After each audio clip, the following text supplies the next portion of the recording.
I'm really sorry for accusing your dad of mass terrorism. Yeah. That really did be me, though. Really put my foot in my mouth there. Man, that's just egg on my face, isn't it? Really my bad. Really, really putting my foot in my mouth. I encourage her to distance herself from you, and just like that's my fault. That's on me. Might be. That's my B.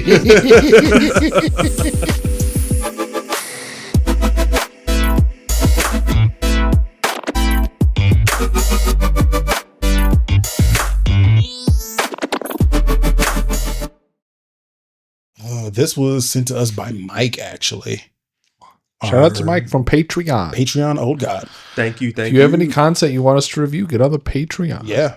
Pay us to give us content. You can't say that out loud. Oh, shit. Forget I said that. You can't say that quiet. I'm going to bleep that out, but if you want to hear what I said, it was on Patreon. You know what? No, we're doubling down on that. Yeah, no, we will shout you out. We will, if you send us, we'll do it. I mean, that's, yeah.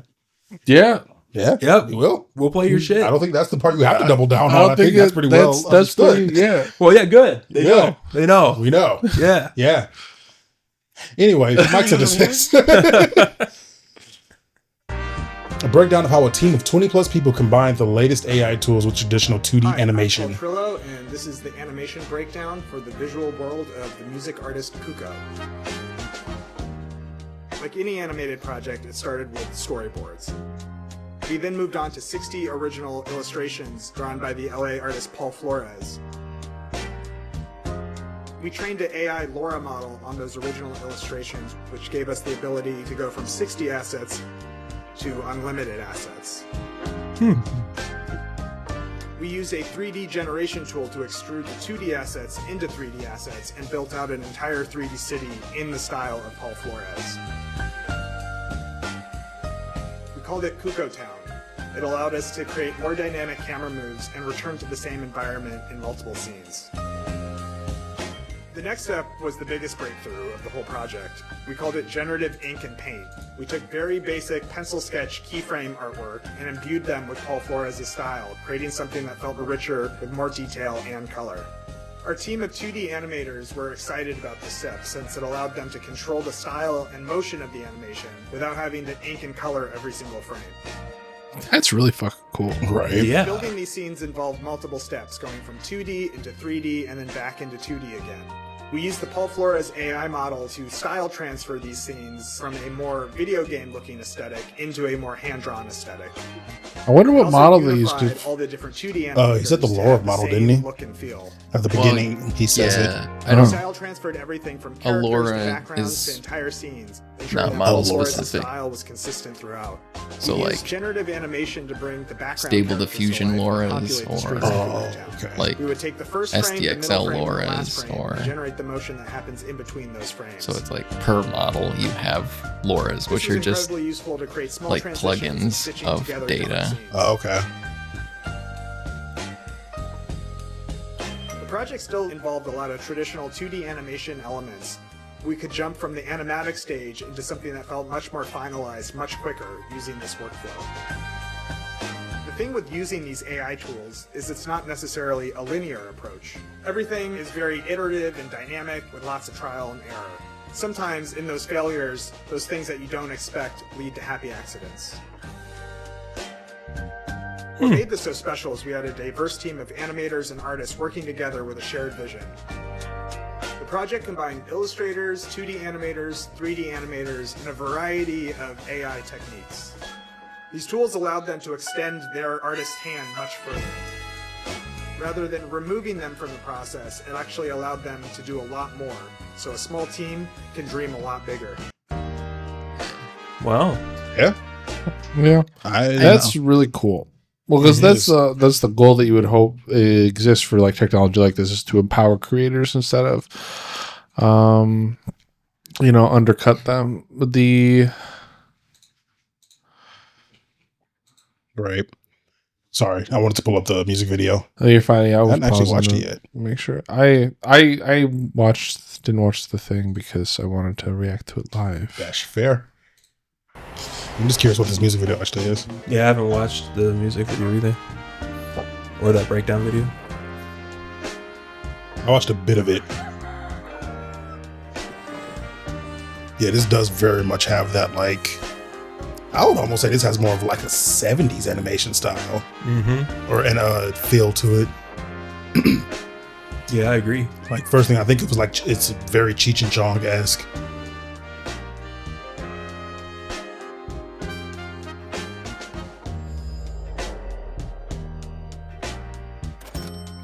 Also, I feel like this song is Call You Rose.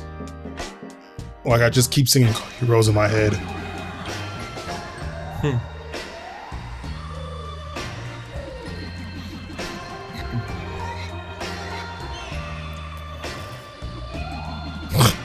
Hey.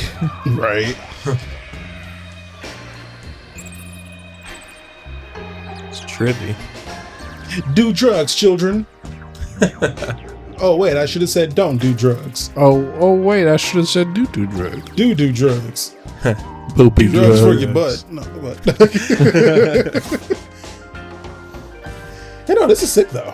Yeah, this is actually really sick. And this is, like you said, this is what, personally, I feel AI tools this is the way they should be used, in my opinion. In a lot of ways, as a supplemental, like, just to be able to have a team of 20 people that are probably not all 2D animators, if any, at that, and an artist who can give you the initial starting set to start building off of, and using that to build out a whole 3D environment and set up these environments and these scenes and be able to get an entire music video shot with a particular style that you really like and get that going is insanely cool to me. Yeah, and I mean, I think that's like the main problem with AI. The problem that people have is that it's just trained on random artist stuff. But if they're able to take a model, train it on a specific artist that they have in-house or artist that they hire, and the artist is okay with their stuff being used in that way. Like, which that's the one thing. I don't know if Paul, was his name Flores? They said who the artist did the art style from? I think they were working with him. Yeah, I know he did the initial 60 set, and I would assume that he's getting some. I guess so. That's the greater conversation, right? Is he probably got paid for the initial 60 he sent. What does the pay look like after that? Does he get some kind of royalty for the music video? Which I would hope so. I would assume so. And that is the thing that comes up in the comments. You get a lot of people who are praising this the exact same way that we are. Like, this is a really cool way to use AI as a tool and as a way to bolster, like, the workflow to get something like this out. You then still have people who are just anti-AI no matter what. And well, I mean, it depends on your person, because, like, ultimately, when we look at something like this, we're talking about it's still being used to reduce labor, right? Which is, I don't know how I feel about that personally, right? Like, if that, the same way that, like, automation is something that reduces labor in the manufacturing capacity, right? Is this going to have the same impact where we see that we get higher quality results with less animators? What's that going to do for the industry overall? I don't know. That remains to be seen. It's kind of the same as, like, going from hand animation to digital animation. I was going to say that too, because that was something that people bring in is like, oh, well, now you're just putting people out of a job. And we've had this conversation before a little bit. I failed to, it's not so much that I failed to see it. I know it's a giant step that AI is allowing us to take compared to the older stuff. But at the end of the day, the fact that we even do digital art in and of itself is already a step away from the days of traditional everything drawn on paper and cells and scanned in and all that. Like, every step in advancement we make in technology is to reduce labor. Yeah. And people, and within this comment section, I'm not even going to scroll through a ton of it. A lot of people are like, no, it's not art, and the art is the suffering, and the art is the time put into it. And I look at that and go, if if and that's the case, then is there no such thing as art in the digital age? Because every art beyond the first form of art is a reduction in time and stuff. Like anyone who does, someone like Oni, right, who does his animations and shit, he does that in a digital medium. That means that he does not have to deal with inking and erasing and cleanup and putting them on cells and shit. So he doesn't have to source his own pigments, and grind his own pigments. He doesn't have to formulate that. So does that cease to be art because, well, there's not as much time as what other pieces we can call being art. And you get down this long daisy chain of the argument kind of starts to fall apart. And I get it. I get why people don't like AI. And I get that it's still a very, very, very hot topic issue in the art scene. But I also think people can kind of kneecap themselves. Yeah, when it comes to it. I mean, the way I see it is ultimately is it in service of oppression or empowerment, right? Is it used to deny people access to work, or is it meant to empower them creatively, right? Which is why it makes me just blanketly celebrating this example gives me pause, but at the same time I think what they're doing there, what they're trying to do here is really cool, right?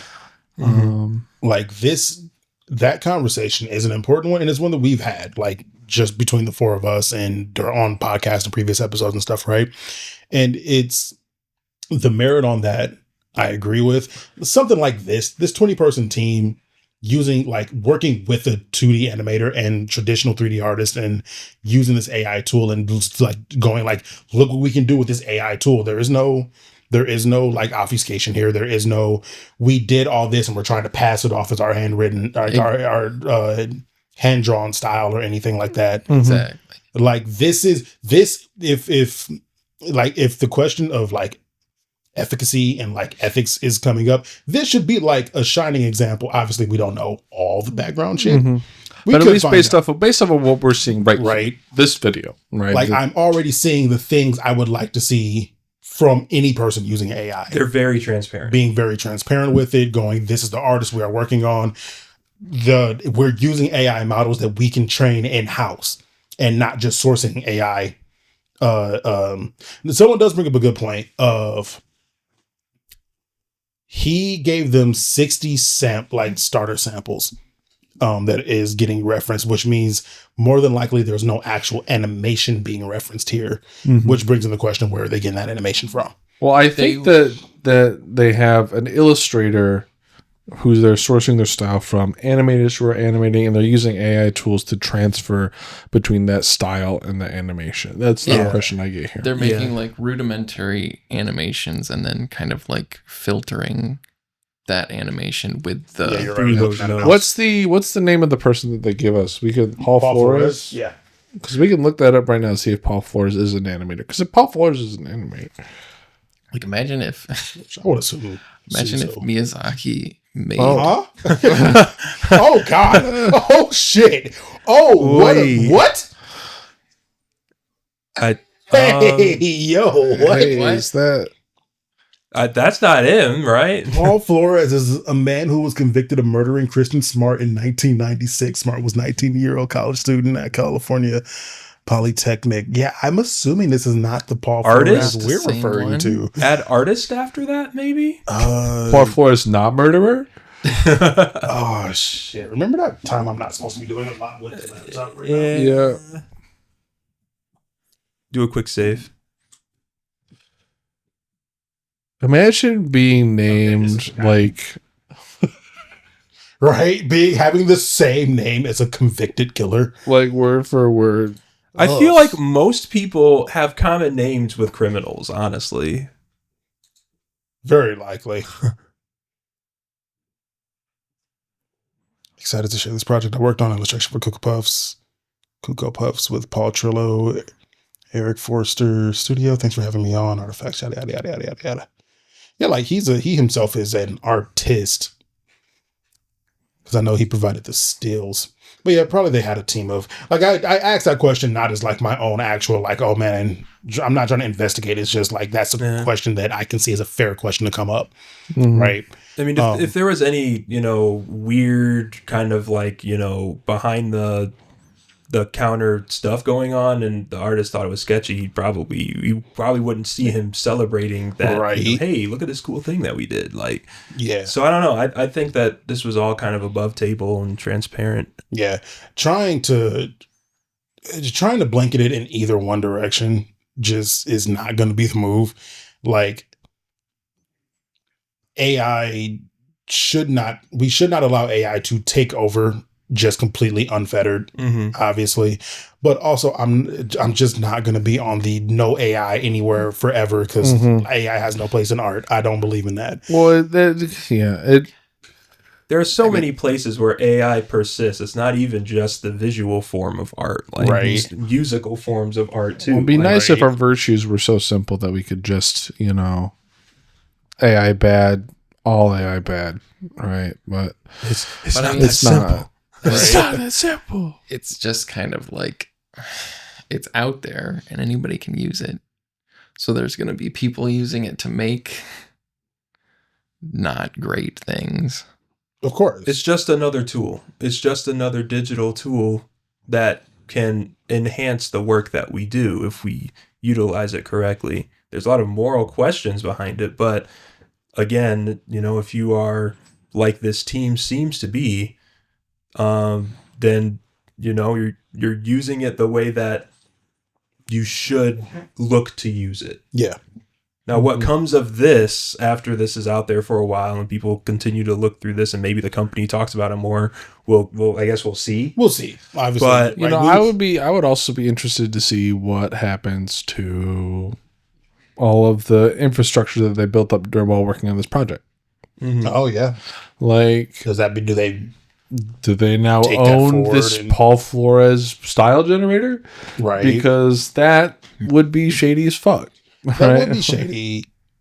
So is that the thing? Like, right? We could hear in a year, 6 months, 3 months of, oh yeah, Paul Flores got paid $160 because he got paid $10 per drawing, and then they just kept making shit in that style and just never paid him because he didn't think to put it in the contract because I don't know Paul Flores personally as an artist, so I don't know if I'm assuming he's already had a pretty big following.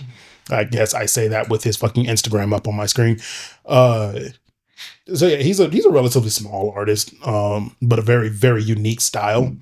So it's very possible that this could be a company. We find out that they're taking advantage and like something he didn't know that he could have fought for initially comes up. But that's a shoulda, woulda, coulda that we can get down to a lot of those if we really wanted to. One thing though is like I could just take screenshots of that YouTube video and train them into a lore of my own, right? And use his style, to make whatever I want. So it's kind of you could just go to his Instagram or wherever he posts his art, if you really wanted to. Because I guess the question is, do we consider that as a society theft of intellectual property, right? Which I think we should, personally. Absolutely. If you're going out of your way, it's the way that torrenting is in fact theft, even if I think it is a necessary evil. Fuck the Minecraft movie. I'm not going to go watch that. For no other reason than it just looks fucking vapid. Like that's 100% that. I think like my biggest thing is always going to be. So here's something that I sort of think about is like the base model that they use, right? They use a base model and then they impose his style over the top, basically, or they bias it towards his style. They give it the data set. What about all of everyone else's works that are in the base model that like you don't specifically have like he didn't draw a palm tree or a billboard or a bank, but this generates in his style. Palm trees, billboards, bank, Which the question becomes, did they have somebody? So once again, it's a 20+ person team. Did they have anybody that were doing those kind of assets, or is that being just generated? Like, and that's the question that comes up, right? Is I can praise them for working with an artist and training their style on that artist, but then it still raises the question of, do we know that everything being generated is based off this style? And are we like, it's one of those questions that should be getting explored and asked instead of blanket yay and nays about AI as a technology, right? Well, it's like partly like, well, as a prompt engineer, I'm for AI. Just want to say that out there loud and clear for anybody who's currently looking for prompt engineers. Yeah. We are 100% for AI as prompt engineers. As prompt engineers. In fact, we prompted a good we Guitar Hero prompted Mobile some stuff. Yep. last week. You've seen our work live. You've seen us do our work on camera. So just in case you needed some prompt engineers. In 4K. Some prompt engineers. In 4K now, actually, yeah. The way that you're talking, have you heard of Roko's Basilisk? Roko's Basilisk? Sounds familiar, yeah. It's the philosophical conundrum, or an AI related idea. It's sort of like what are those comments called that's like, if you read this, your grandma will die tomorrow? And what are those called? Those are fuck. There's a word for it. There's a word for it. What there's shit, what are they? What are those called? Don't trap me like this. Damn it. Either way, y'all know them. If you read this and you don't pass it along, or if you read this, you will now, some terrible thing will happen. Some terrible fate will befall you now that you've read the comment. And I do know what you're about to talk about. I do know this. Oh, yeah. It's basically that there's the idea of that there's an AI in the future that we're essentially contributing to and building right now. Yes. That in the future, if you didn't in this timeline like contribute to the AI, now that you are aware of it, but because I'm telling you about this future AI, you're now aware of it. Sorry, I tried to figure out what you guys were talking about. Did you? And I just typed pass messages along or you will die. What is that called? And the AI overview says, pass messages along or you will die is typically called a threat of violence. Yeah, that's fair. Yeah, that's I'm fair. wrong. That's fair. What are you saying? Yeah, no, there's an AI in the future that is currently There's an AI in the future that will be taking measures to essentially exterminate any person that did not help its development. That was aware of it. I heard that it's gonna basically just torture anybody that didn't help it develop. A terrible fate will befall anyone who did not help it develop. If you know that it will be in the future and it will torture you if you don't help it develop. Is this just Pascal's wager? Like, what's going on? Pretty much.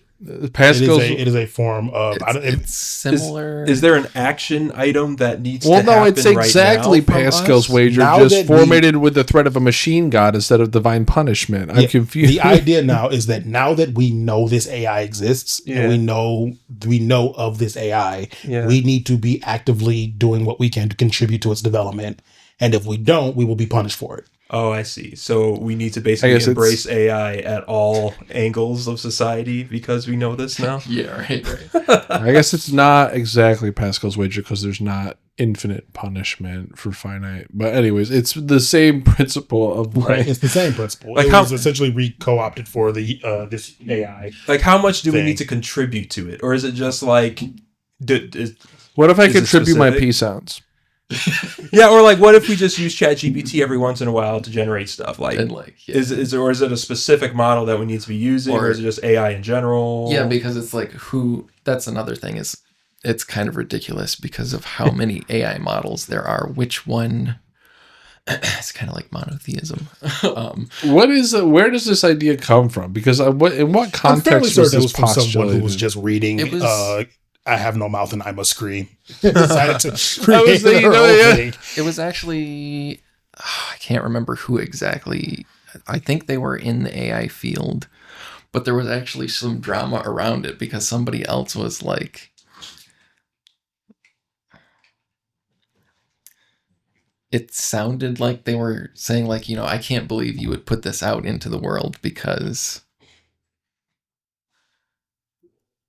now everybody has to make it happen. Yeah. But I think what he actually meant was just like, I'm fairly certain it was just posited as not necessarily an ethics conundrum like the Charlie problem, but more of just like it was just like, you're just putting something out. One of the inane thought experiments. Yeah, basically that this is kind of silly and like what are we even doing? What if there's an AI in the future that could look back into the past and find out who did not contribute to it, who was aware of it and did not contribute. Mm-hmm. And it's then. And what if there's a Smleef Smlorf in the past that knows that you were a good boy yesterday? Yeah. What if Santa Claus married your mom? I'm fairly certain we would wind up with some kind of a Warner Brothers movie. Shit. Yeah. Yeah. I'm fairly certain that's the plot of Santa Claus 3, actually. I think... No, well, which one is it? Because on one of them, he just has to get a wife. That's the whole point of the movie. I think it's the second one. Was it the second one?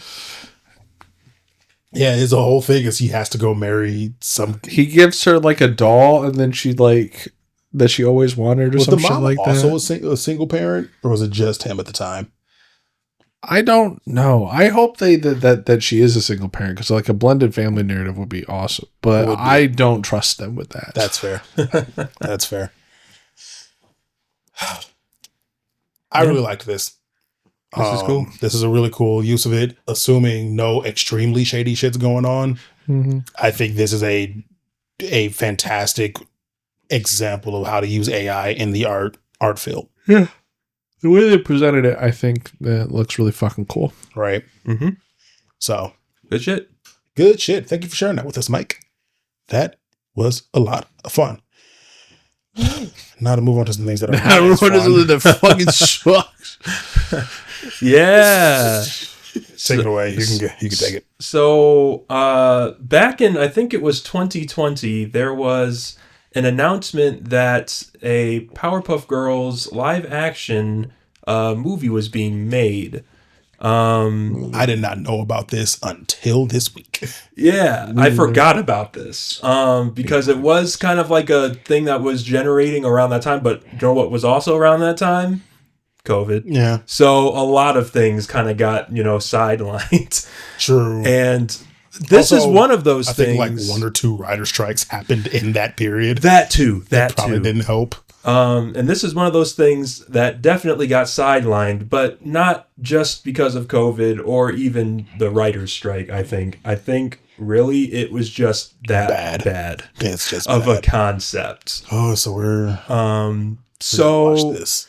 Yeah, they leaked the trailer like a week or 2 ago, and one of the links that I posted for us to watch got taken down. So maybe CW's trying to go after probably people who are trying to sweep this back onto the road. Especially if this was leaked. Yeah, I thought there was just a trailer out, and then it was like, oh, it's done. If this trailer's leaked, they're 100% trying to get this out. Yeah, it's too late. They're just Streisand. Oh yeah, you're just gonna Streisand affect it. Shout out to No Life Like the Internet. For having this screen recording. I love how, did you read his thing? Yeah. I had to take the video, but this guy doesn't own it, okay? This dude don't own it, okay? Just like whoever Right. Also love the 1,800 views since March 6th. Mm-hmm. All that channel with 6 subscribers is like, you striking gold here, man. I watched through a good amount of this and I was like, thank Christ it got canceled. Yeah. Also, did they get the actual voice of the announcer from the show? I want to say no, if only because the announcer saw what he had to read and was like, no. Fair. But I don't know. Sounds a lot like him. I couldn't tell you. I didn't look it up like that.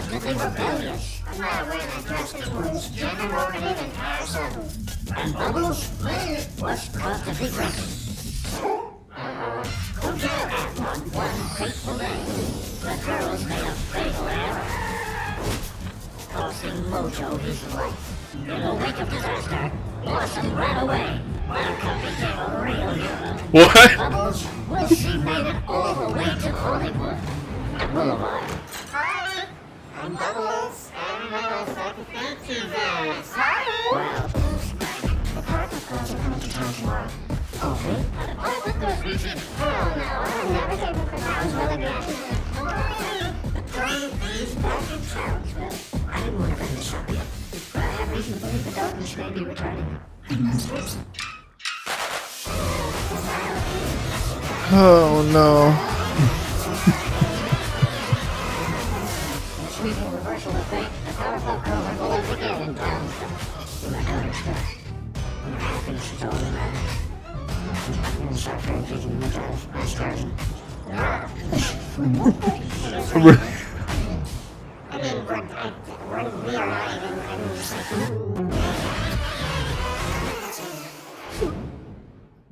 Oh no. I'm really sorry for accusing your dad of mass terrorism. Yeah. That really did be me though. Just accusing people's dads of mass terrorism. You're on a whoopsie. Whoopsie Oops. I really put my foot in my mouth there. Dad is walking out of a like fucking international prison, having finally been cleared of charges of possible terrorism, and you're just in the car like, man, that's just egg on my face, isn't it? Really my bad. Really putting my foot in my mouth. I encourage her to distance herself from you and just like that's my fault. That's on on me. Might be. That's my B. Oh, this looks terrible. It looks Yeah. so bad. And you could tell, like, of course, it seems like they're trying to, like, be funny with it. And it's like, yeah, this isn't really like the Powerpuff Girl that you know, but, like, this is our spin on it. But even that is just a bad spin. It's a terrible spin. What if the Powerpuff Girls killed Mojo Jojo? Whoops, drama, and everybody hates them because Also, they killed him. Mojo Jojo is not the monkey character that you know of. He's actually a father-son duo now named Mojo and Jojo, which is something I learned Really? looking through this, is that Mojo Jojo was not the singular hyper like super smart monkey villain. It was a father and son, I guess, crime duo or some shit named Mojo and Jojo. What? Yeah, nah, throw it away. Throw this whole thing away. All of it. And like And they did do that. They threw it away. they did, thankfully. And I don't know, bro. Like you look at it and you're like, this is obviously a YouTube created, like a YouTube creator like thing, because Like, why even does the that- effects look jank. It does, specifically this. Well, I mean, if it was, this is a, like elite. Look, CW effects are not much better than this. Let's be real. Yeah. Okay, like Fair. you know, with the exception of maybe like Legends of CW Tomorrow. has fucking Smallville. With the exception of maybe like fair. Smallville and like Legends of Tomorrow. Did they do that as well? I remember it not being They as might have. egregious. What up? This looks exactly like Smallville. That's I was like, this looks like something, the quality of it. Yeah. And that's what it is. Yeah, because it's by the people that did Smallville. And yeah, it's just, It was making an adult-oriented live action. So I'm reading this from Kotaku. I memory hold the fact that CW was making an adult-oriented live-action Powerpuff Girls show after the series was canceled before it was even released back in 2023. I, like plenty of other millennials, grew up in the 90s, have a lot of good memories of watching the Cartoon Network show following three superpower sisters, and not only did I think CW's pitch of a more mature version of these characters going through adult problems, that's not adult problems, sounded like the basis of a YouTube parody, but I also wasted enough hours of my life watching CW's DC Comics universe shows to know that this company's version of melodramatic, campy riffs on legacy characters only works half the time. Today, March 6th, a trailer for the Scrap Show has been published online, and Powerpuff Girls fans are both glad the show never saw the light of day and morbidly curious about what it could have been. There's always that there, right? Like, I also kind of wish this would have been a thing because I would have loved the fucking YouTube critics hate watching ripping this thing apart. Just hate watch it. I'll poke the dead body. Oh man. Okay, so it got canceled back in like 2023, and the trailer just got shown. Like, I knew nothing about this shit until you posted it in the docket. It, for some reason, it was just like everywhere one day when I just logged on social media, and then the next day it was like gone. Like, yeah, right. No one was saying anything about it. Just on that one day, it was blowing up, and then also nothing. Why is Blossom not a redhead? Like she's not a redhead. She's also a real feminist, guys. No, Buttercup is the feminist. In the fucking trailer, she's the one who talks about. Did I get them wrong? I think you got them wrong. Yeah. Blossom is the one in the pink. Buttercup is the one in green. That's Buttercup. Oh, that's Bubbles. Bubbles is the one in blue. Constantly rebellious. I'm not wearing that dress anymore. It's gender normative and ass ugly. There you go. You're right. Yeah. Look, man, Powerpuff Girls was my shit back in the day. Like, I love the Powerpuff Girls. I need to watch the actual anime of the Powerpuff Girls, which I don't remember if it's the original incarnation of Powerpuff Girls or not. I think it is, where it was the anime first, and then we got the cartoon over here. I wouldn't be surprised. Right, and then... No, because I heard... Okay. Oh, fucking... While he looks that up, and then there's the reboot that happened that I've seen people complain about, but I don't know if it's just because it's a new thing or not. I've seen people complain about it too. From what I saw, it didn't look that I was going to say, it like, even if it was doing the same thing as like Teen Titans Go, it would be a much better fit for the Teen Titans Go era of style of comedy than Teen Titans was at the time. Yeah, the original pitch for Powerpuff Girls was a short film called Whoop Ass Stew. Hell yeah. Okay. The can of stuff that gets dropped in there at the beginning is it was originally like textually a can of whoop ass. Hell yeah. Hell yeah. So it was a cartoon first and then an anime, or yeah, and then that caught on. I'm trying to find because I found somebody who, like I seen a clip where it was like an interview with one of the original creators. 1 second. I'll be right back. Okay, 1998 was the original Powerpuff Girls. You may not recognize his face. Do you do for Hanna-Barbera, Craig? I make cartoons. I make the Powerpuff Girls about these three little kindergarten age superheroes who fly around and eat bad guys. Craig McCracken was in his early 20s when he created a cartoon about 3 little girls with superpowers, originally called Bastu. This cartoon would later be renamed the Powerpuff Girls. While still in college, Craig wasn't only working on the show, he was also helping his classmate, Yendi Tartakovsky, with another little banger called Dexter's Laboratory. Oh, shit. In 1995, Craig made a guest appearance in Space Ghost Coast to Coast to promote his Powerpuff Girls pilot. This would... Nice. So he was one of the OGs. OG, yeah. Going from Dexter's to creating his own fucking, like, golden era series. So original Powerpuff Girls was 1998, and then the anime happened in 2006, Powerpuff Girls Z. So I really want to watch that, actually, because it looks kind of interesting. I watched, I think, the first episode of that like a long time ago. Right. I don't really remember much of it, but I enjoyed it. Fair. I'd be down to like binge it or something at some point. Oh, hell yeah. We can find it. We can watch the Powerpuff Girl anime. This bullshit. But yeah, this crazy. This is absolutely... I would cry. I didn't even watch Powerpuff Girls that much. I just would hate this. It just looks bad. Part of me wonders if I would hate it or if it would just be a really fun, like, this is really dumb, but kind of fun. Like it knows it's dumb. Right. Because they're doing the whole making fun of Bubbles things, which it's so fucking stupid. Like, she's a Z-list trying to make it celebrity who just lives on the street or some weird shit. But, you know, this was bad. This was really bad.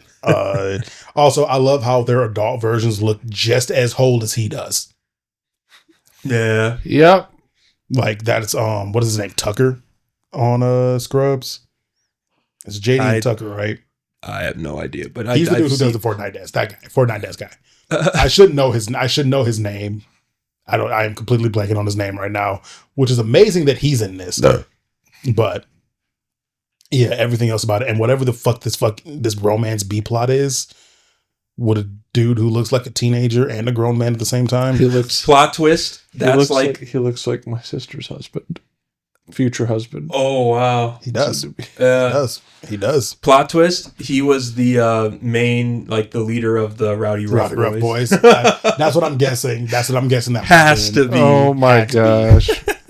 I'm curious. Well, they say ballooning budget and some other stuff. I remember saying that in a different article headline is why it got canceled, but I'm curious if that's actually why. Oh, it's just called Powerpuff, by the way. It was not called Powerpuff Girls because they're grown women now, of course. Powerpuff Women. Powerpuff Women. Donald Faison. Is that how you pronounce his name? Faison. Professor Utonium and Buttercup are both black in this show. Oh, they do mention the Mojo Jojo thing in this article. Oh yeah. Just later later in that paragraph, that same paragraph. Oh, there we are. It looks like Powerpuff, there's no girls in the title because they're grown women now, of course, would have started the same way the original cartoon did, with Scrubs actor Donald Faison playing Professor Utonium as he accidentally created 3 superpowered girls who fought crime and were generally considered heroes to the city of Townsville. Their heroism led to a wave of popularity, including merch lines and even a cartoon riff on their exploits. The original show, which, in a bit of meta humor, live-action Buttercup says completely whitewashed the tree. And things are going well for the girls. That is, until something happens that turns the public against them. We see protests against the girls, and eventually the 3 of them do something that gets Townsville Mayor Mojo. Huh? Oh, they don't kill the... What? Townsville Mayor Mojo killed, paving the way for his son Jojo to take over. I don't know. Does another article say something different? No. I might have just mixed up information on that. I mean, at the same time, I don't think anybody. That's not that different from what you said. Yeah. It's not that far off. What the fucking about is that the mayor is Mojo. The mayor is Mojo instead of mayor. Mayor Townsville. Also, I'm fairly certain. I am that makes me even 100% more certain that where is it at? When they go home. Right here. I am 100% certain that's supposed to be Miss Cerebellum. Yeah, I was going to say, you think so? I think that's 100% supposed to be Miss Cerebellum. Also, she looks... She is a beautiful woman. I was going to say it. She looks about 30 years older than he does. I can see it. 30. Why did they CGI his sweater? Or is that just the glare? It looks like it might just be or like posts. When you say CGI, it looks like they 3D animated and comped the sweatshirt over him. I see what you. Yeah, it looks interesting. It could be the glare and the weird grain. Professional podcast behavior. It could be the glare and the filter that this channel. The lighting is not right. The shadows they're non-existent. There's no contrast. Like, yeah, they 3D'd that sweatshirt. I don't know why. I don't know how, but they definitely did. I think it might be a set. Look the way the fabric moves. It's hard to tell from that. Is it 0.3 second? No. Or that's like fitting him a certain way. Like when it moves like down and then when it flows back, that's not how fabric works. I swear. Is it like artificial lighting or something making it look fake? I think it's just whatever set lighting. I don't think they will go through the trouble to CGI. They CG'd the sweater. I think you might just be crazy. They CG'd the fucking They sweater. may not have CG'd the sweater, but they CG'd almost everything else, and it's visible. They CG'd the outfit in Marvel. They can CG that fucking sweater, and I know that they did. You can't prove me wrong. The CW did editing on Marvel? Yeah. This is... I actually kind of want to see it now. I kind of want to watch your whore mouth. I kind of want to watch Get it. out of our house. Release the Snyder edit. Right? It looks so bad. I'm hoping that it was meant to be bad. And it kind of will probably be a fun to watch. I don't know if I could sit through like seasons upon seasons of this bullshit. Like if you gave me like one singular season and was like start and finish this story in that season, I could probably like guilty pleasure this. Yeah, and it's with stuff like this, things that get canceled or delayed or put on hiatus and then canceled or whatever, like professional stuff like this. Times like that when I wonder, at what point did the person who called the shots get to what certain point in the playback did they watch it? Was it like 30 minutes in? Was it like 5 minutes in? Was it like the full, like they watched all the way to the credits? When in their mind they said, we can't do this. We can't release this. We can't let this go. We need to cut it. Right. At what point were they like watching and then realized, and then it just realization took over and it's like, this ain't gonna fly. Like, sorry, we just cannot. You think they had like the full first season all filmed? And I mean, they had. So that's the thing, right? I don't really know. I'm always curious, like how filming actually works, because obviously we get a bunch of clips from what I would assume will be later in the season, for at least season 1. Yeah, but that's a lot of work to do to then go, we're just going to scrap the whole thing. Yeah, but that could also just be how it works, right? So, like, part of me thinks, like, yeah, they would probably have a lot of this already going, but they might also just record shit out of order. Like, they don't have to record things chronologically. It's true that, like, when you're recording anything, they don't typically go in order. Right. So, I would be curious to find out how much they had ready to go. Like, if this was actually just straight up ready to go and someone just, like, yeah, nah, we can't take this hit. Yeah, we just can't take this hit. Yeah. What episode was it? Like middle of episode 3, episode 7. Like they were just they were clearly doing some filming. Mm-hmm. Yeah, they were. So well, that'll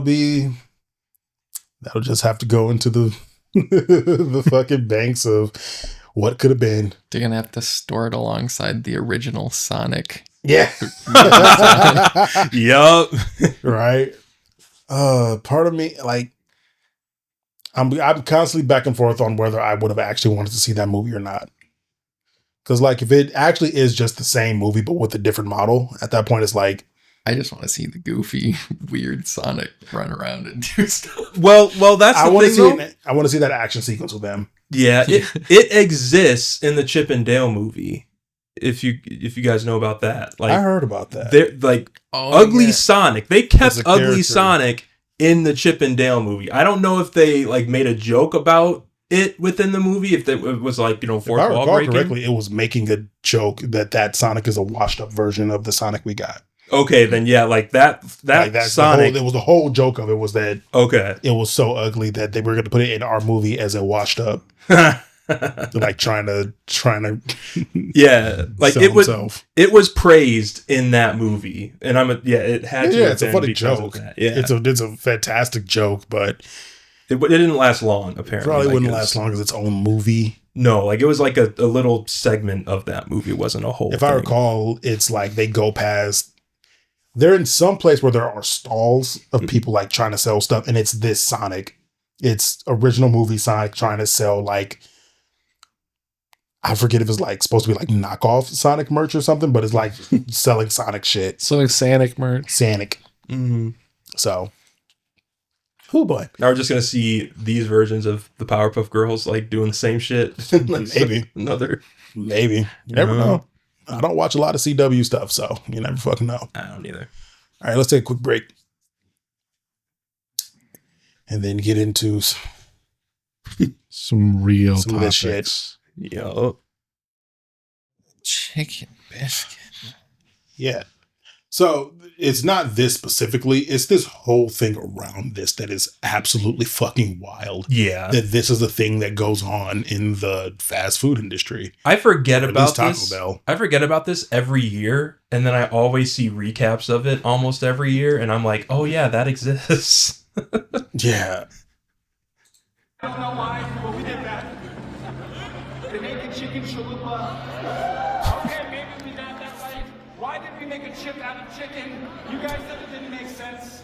Chickstar, why did we name it that? I don't know. Chicken sandwich taco. It kind of was a taco and a sandwich, we didn't know. Chicken wings, we actually brought it back twice. We said, we gotta do something a little bit special. How about we do a new sauce with the Taco Bell chicken nuggets?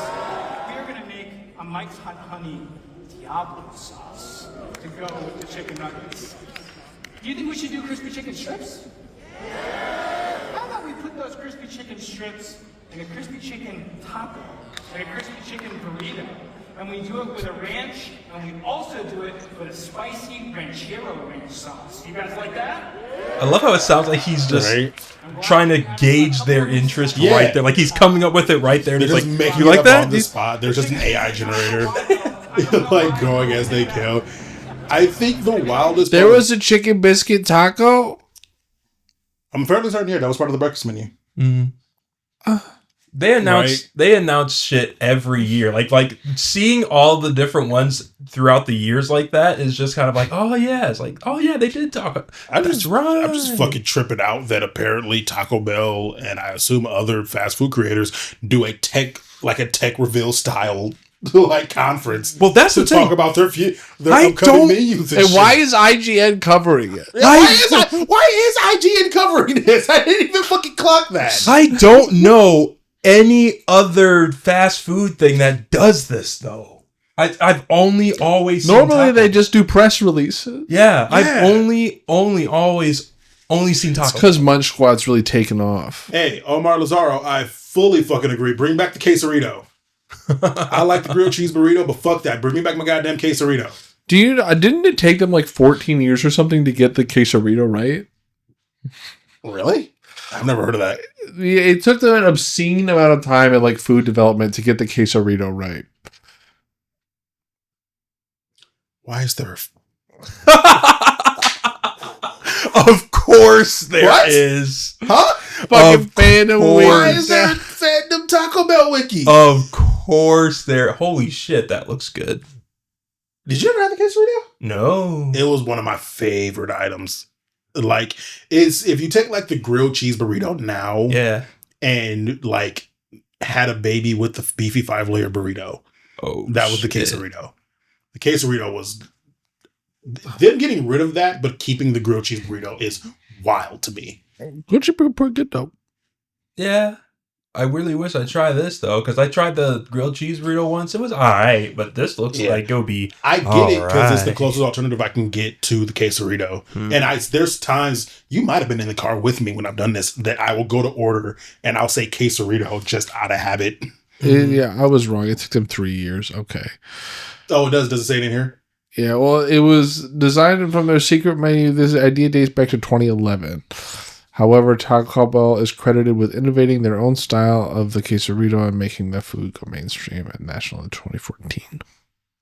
God, that ran from 2014 to 2023. Jeez. Well, they removed it from their in-store and drive-in menus. Oh. You motherfuckers, I could have still been ordering this for like 3 longer years. Yeah, looks like Dang. it. You fucked up. You motherfuckers. Terrible. Fuck your goddamn app. But yeah, no, this fucking Tech Talk style presentation is not what the fuck is this? The E3 for Taco Bell? Yeah. It's literally like T3, that. You know, and I posted bring back the COD. And then I posted basically a recap of what it was this time. Oh, okay. This is courtesy of Matt Cracks. News, Taco Bell just revealed all of their new menu items, and they're actually insane. I know this sounds like some sort of Fortnite update, but I'm not kidding. It really do. It does look and sound like it, though. Announcing all of the menu items that are coming, and I'm sorry, I had no idea this existed. This is so funny. It's a whole stage like and an everything. Apple panel, but they're just announcing new menu items. So let's go through every item. I fucking love it though. It worked on me. It was working on me so good. Right. Live Mas Cafe. They're gonna be selling a bunch of different coffees and signature drinks. You can can now go to Taco Bell to eat food, but also to go drink a coffee. They announced their Decades menu, which just means they're going to be bringing back old products that were on the menus in the early 2000s. The really funny part about this is like, can y'all show that y'all are any less actually Mexican inspired? New toasted cheddar street chalupa, which is basically a chalupa, but the outer shell is going to be baked with cheese. Next thing I'm excited about that. Those are always strips, great. which is kind of crazy. I might get Taco Bell tonight. I was not even trying to eat out today. Strips, but they're also going to be adding these chicken strips into burritos and into tacos. Which is what we saw. Bringing a flamin' hot burrito, which is absolutely insane. For my hot Cheeto girls, you guys should be very excited for this. I am very excited for this. Thank you. Taco Bell burrito stuffed with flamin' hot Cheetos. Next oh hell yeah! Queso crisp taco. Why did that get a Vine boom? So it's basically a shell fully made out of cheese, but they obviously turn it into a taco. So for my keto fans, you're gonna like this menu item because technically it's keto. Next, they announced the steak and queso crunch. Technically, it's keto. I had one of these. I just had one of these yesterday.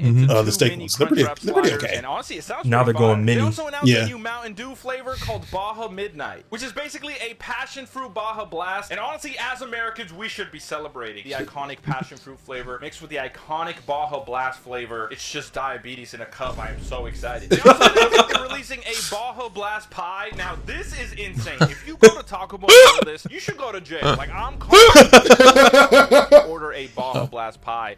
This literally sounds like is it just a key lime pie with Baja Blast flavors? Or I think that's what the fuck's going on right now. Yeah. So that's what it fucking looks like. Those are crazy additions. But why do I want Taco Bell right now? I really want Taco Bell really bad right now. I need 3 of those items in my mouth right now. Right? Like, I need some of those. You got 3 items to put in your mouth right now? You can just snatch my dick. Yep, you just snatched your whole hard dick. Oh, you're fucking rude. Sorry, I'll put them back. I gotta go. Nah, too late. Got him. Ragdoll. You know, honestly. Hey, wait a second. Mine's black.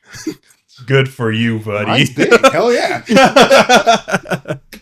Oh my fucking Christ. Mine's the same.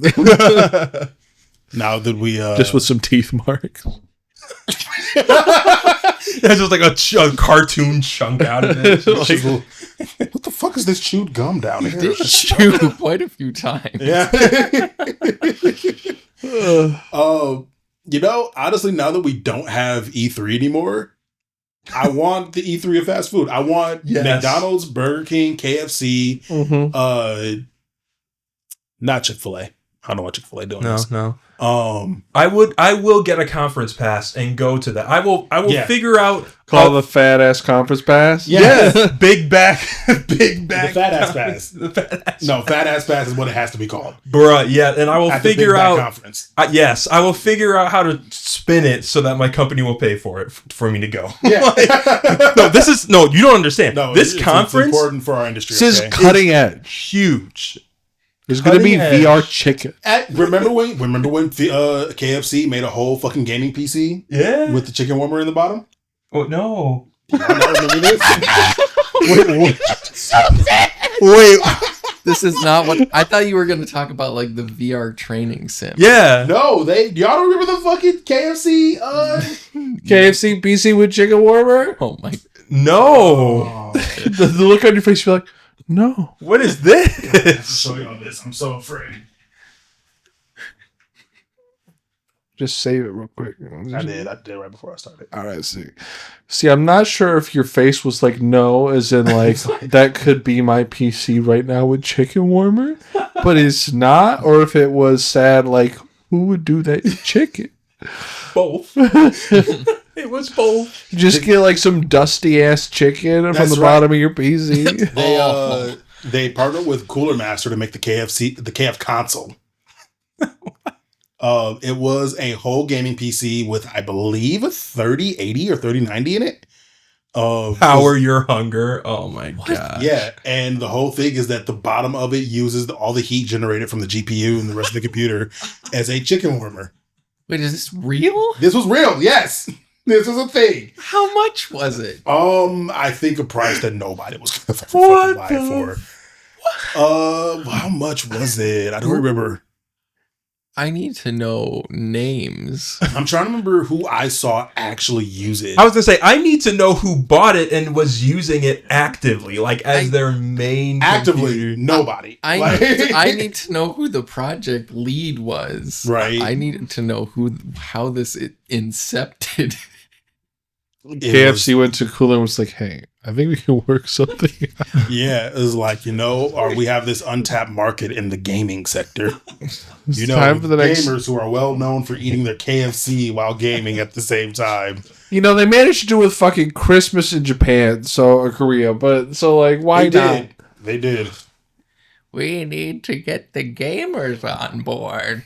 How are we going to get the gamers on board? I wonder if Cooler pitched that to KFC. They were just like, "Hey, it's very possible. Could be." We can and they were like, "Oh, that would get the gamers."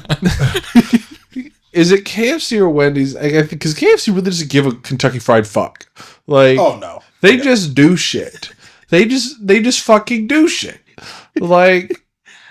Like, what do you mean? Like they have a KFC tabletop RPG? What? Hey, cock. Shut up. Is it like Red Bull spends all of its money on just stunts? That is the million. advertising. Is KFC's budget for advertising just weird dumb stuff? I mean, if I remember correct, I can't remember if it was KFC or Wendy's, but they sponsored an episode of Critical Role, with their own RPG system. Jesus. That's what the kids are. I mean, they also have a whole ass dating sim. Yeah, they do. They do. Yeah, you didn't see that? You should know about that. I'm fairly certain it was a Game Grumps game company that they announced it, I think, on April Fools or something, or was it Kentucky Fried Love or something like that? Something like that. Something, but everybody was they could have called it Kentucky Fried Cow. Everybody was like, "Oh, this is a joke," but they were like, and at the end of the trailer thing, oh, there it is, right there. Yeah, at the end of the trailer thing, it was like now on Steam, and everybody's like, "Wait, what?" And then, sure enough, you go to Steam, and there it is, playable. Kind of looks familiar. KFC console. I want to say I remember someone actually having this and trying it, like a big tech YouTuber. No. Yeah. Why is there Rule 34 of Colonel Sanders? Wait, what? Because there's Rule 34. You're asking the wrong question. There's porn of everything, sir, as long as it exists. That's the rule. That's the rule. He's like, I know. There's cars porn. There is. There's porn of cars dicking down other cars. Lightning McQueen's throbbing cock. And cussy. There's also a not small amount of actual crushes on Cars characters. So, Sexual? Correctual? Throwback to Carsexual? Autosexual. I think autosexual is what it is. Throwback to episode whatever the fuck that was when we with the fucking the Italian car from Cars. It was the forklift. Oh, it's not autosexual. Autosexual is already a thing. That's where you want to one's attraction to themselves. What is whoa. I guess that, yeah. But no, what do they call being sexually attractive to cars? Because that's a real life thing. Yeah. That's a... Get some pipe. Cars. Shit. What is that one? Is that a thing? I think it's all probably going to be under objectophilia. Oh, okay. Mechanophilia.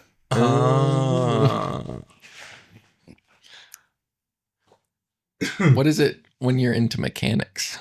It's treated as a crime in some nations. Oh, really? It says right there. Did it say that? It says right there, with perpetrators being placed on a sex offenders list after prosecution. You are not allowed within 100 feet of a car. I think that's a victimless crime. Hide your cars in your garages, people. There's a tailpipe. You don't know how the car feels. Yeah. No, I can make some pretty good guesses. They're starting to put AI in them now, so I'll probably. Yeah. Oh. All right, we're gonna start transitioning over to Reddit. Oh, son of a bitch! Damn. Well, no, it's an AMA, so usually, even if they didn't write anything else, we know they're a mechanophile. They usually answer questions, which means their comments will all be deleted. Shit. Favorite car. Damn. Does that mean that you nail cars in the exhaust pipe? If not, how do you have sex with cars? I have mechanophilia too, but even I think that's a little too far. Don't be a fucking kink shamer. What's your favorite car brand? Dang, why did they have to delete everything?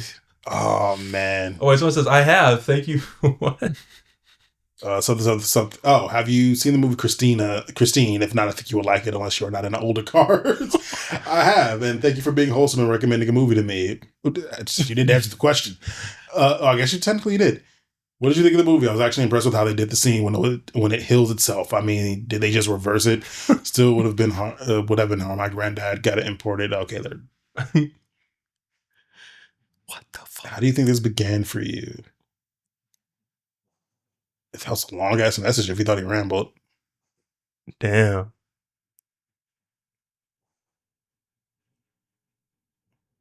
Do you jack off to cars of the film? I'm really glad he specified. I don't. Only real cars. Interesting. Does the age of the car affect how much you like them and how? Generally, I like newer models just because I prefer the shape. They tend to be rounder and I guess curvy. I'm not a big fan of classic or vintage cars. You fucking pedophile. I heard you like them young. What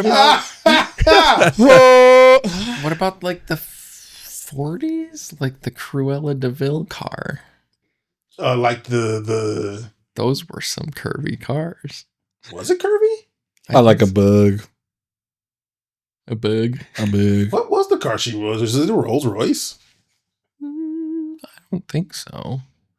It was the one with the weird like wheel wells in the front. Oh, yeah.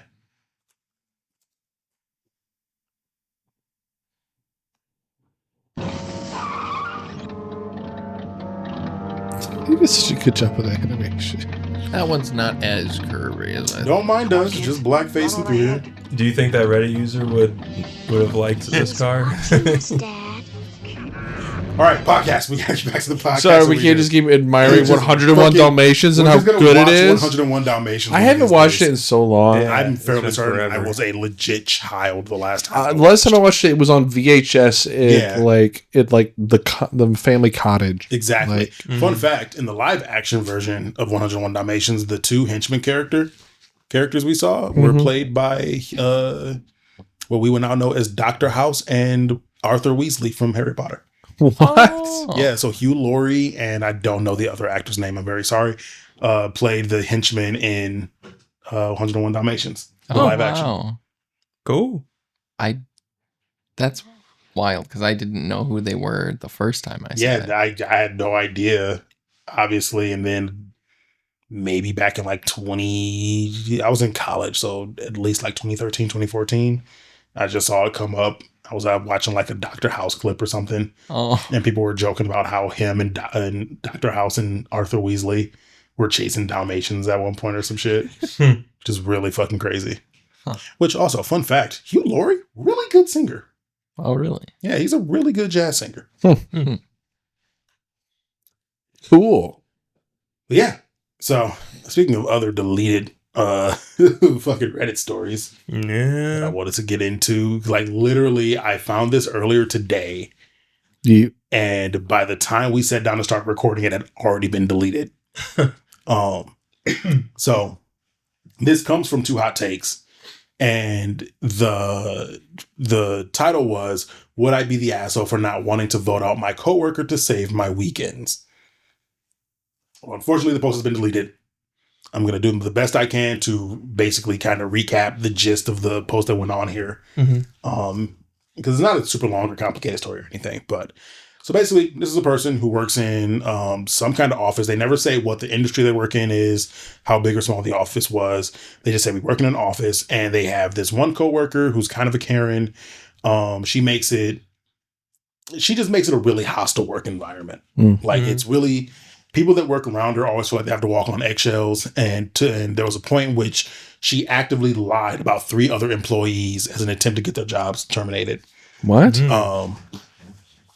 That basically goes to the boss. All that stuff comes to light. The 3 employees are like, at this point, everybody's like, we want her transferred. Like, she's just actively making this a terrible work environment. The boss takes 5 random employees, puts them in a room, and goes, I'm going to have y'all vote on what her fate is. What? If all of y'all agree. So he's not so they're not the bad guy, essentially? I'm voting Brenda off the island. Right? So if you all agree, if you all vote her out, she'll get transferred to a new department.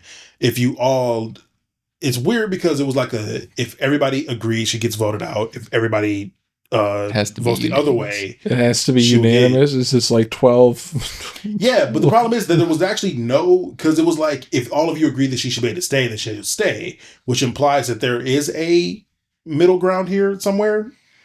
But I think it was majority vote. I think they just wrote it in a really weird way. But what essentially ended up happening is, out of the 5 people, 2 went, she needs to go. 2 went, it's fine, she can stay, whatever.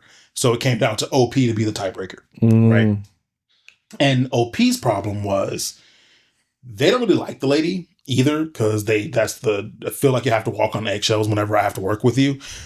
But she's never done anything to them personally. So the OP has never been on the end of her eye or whatever, right? Okay. That's the first part of her justification, or their justification.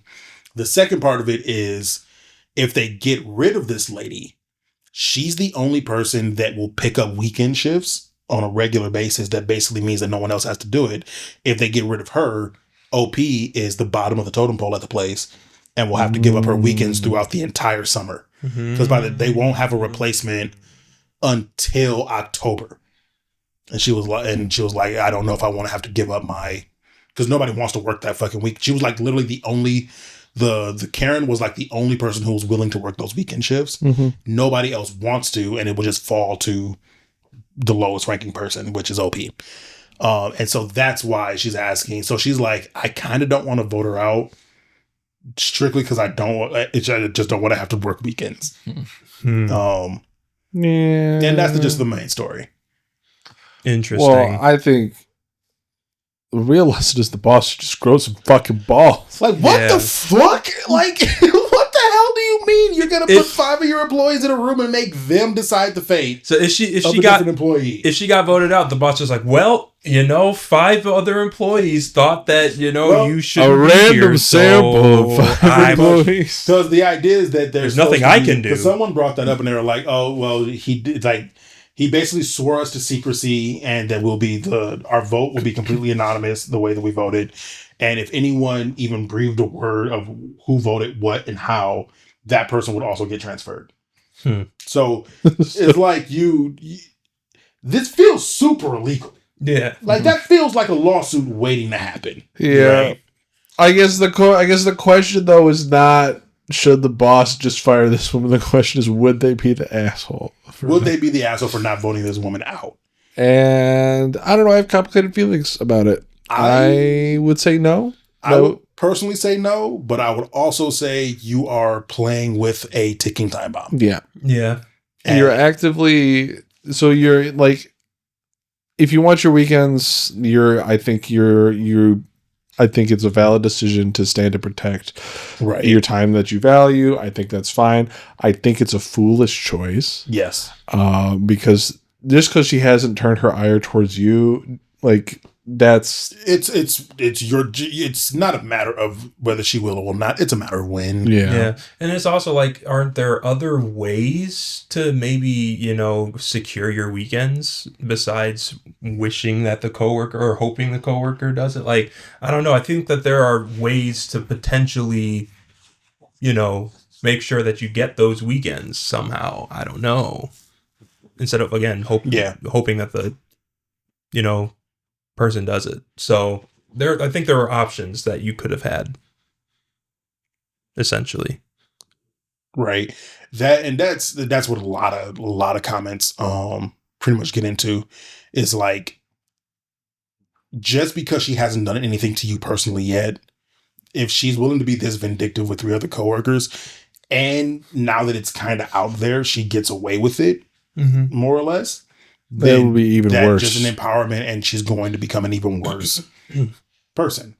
The ultimate part of this is, what the fuck is up with your boss and HR? I love how this is okay. Every single one of these comments is like, what's going on with your fucking boss? Yeah, this is the most unprofessional thing I've ever heard of. You're the boss. You make this decision. This feels like something Michael Scott from The Office would pull. That's what the comments say. It feels like an episode from The Office, right? This is the comment I was looking for. If you know her behavior is an ongoing issue, I would tell your boss the truth, but also tell him about the weekend issue. Right. It's a separate issue and should be treated as such, but hopefully he'll be cognizant enough to understand what is going on and hopefully hire a replacement. He said he has every intention on hiring someone to replace her, but the person would not be eligible to start picking their schedule until after training, meaning I would still be the most junior worker until October. By then, I don't care about my weekends. I only care about my weekends in the summer. Oh, is that? This is OP, yeah. Oh. I wonder why So why, you fucking coward, did you delete your post, you bitch? Is that the only? Yeah, that's the only comment they made back. What else? So their account's still a thing. Put your post back up. But yeah, that was the majority of it. It's just like this wild. What the fuck is going on with this office? What the fuck is going on in this office? This isn't normal. This is accepted behavior, right? Like, fucking the corporate environment sucks though, because even in that situation, it's like, what do you do? Do you go to HR and then make yourself a target for retaliation? Like, I don't know. That's a crazy one right there. That's interesting.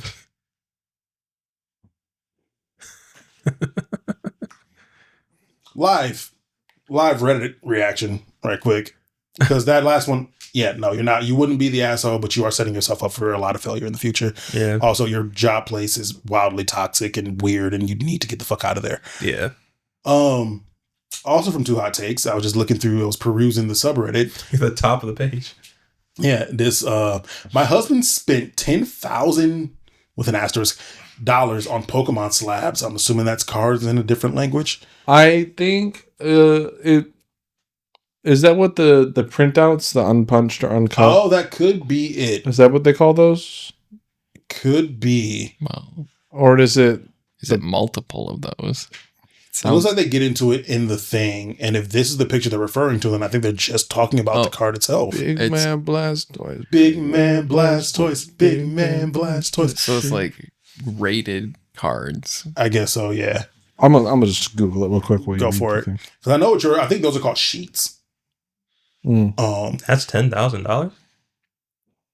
He spent $10,000 on slab, so I don't know how many he actually bought. Okay. This is an update to a different story, so I'm gonna see if I can go find that original one, because I don't think they get into it in this.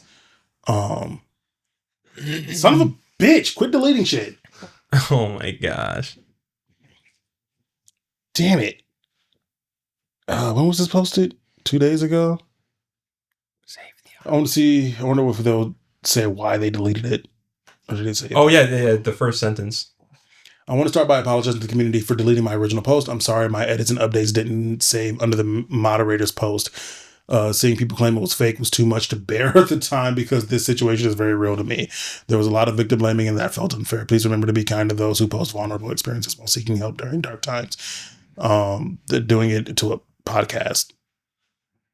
Anyway, what is a Pokemon slab? See the photo above. A Pokemon slab refers to a plastic case, often called a slab, in the collection world that encapsulates a graded Pokemon card, protecting it from damage while also displaying its condition and value, typically provided by a third-party grading company like PSA, Beckett, or CGC. Essentially, it's a permanently sealed container that holds a professionally assessed Pokemon card, like an engagement ring appraisal.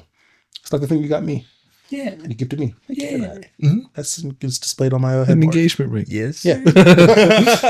Don't tell Michaela. Yeah. Hush. I wonder if someone copied and pasted it.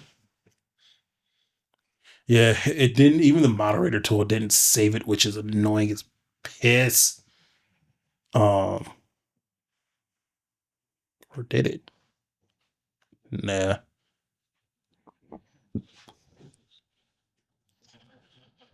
Big man, bless noise. Big man, bless. I fucking love that song so goddamn much.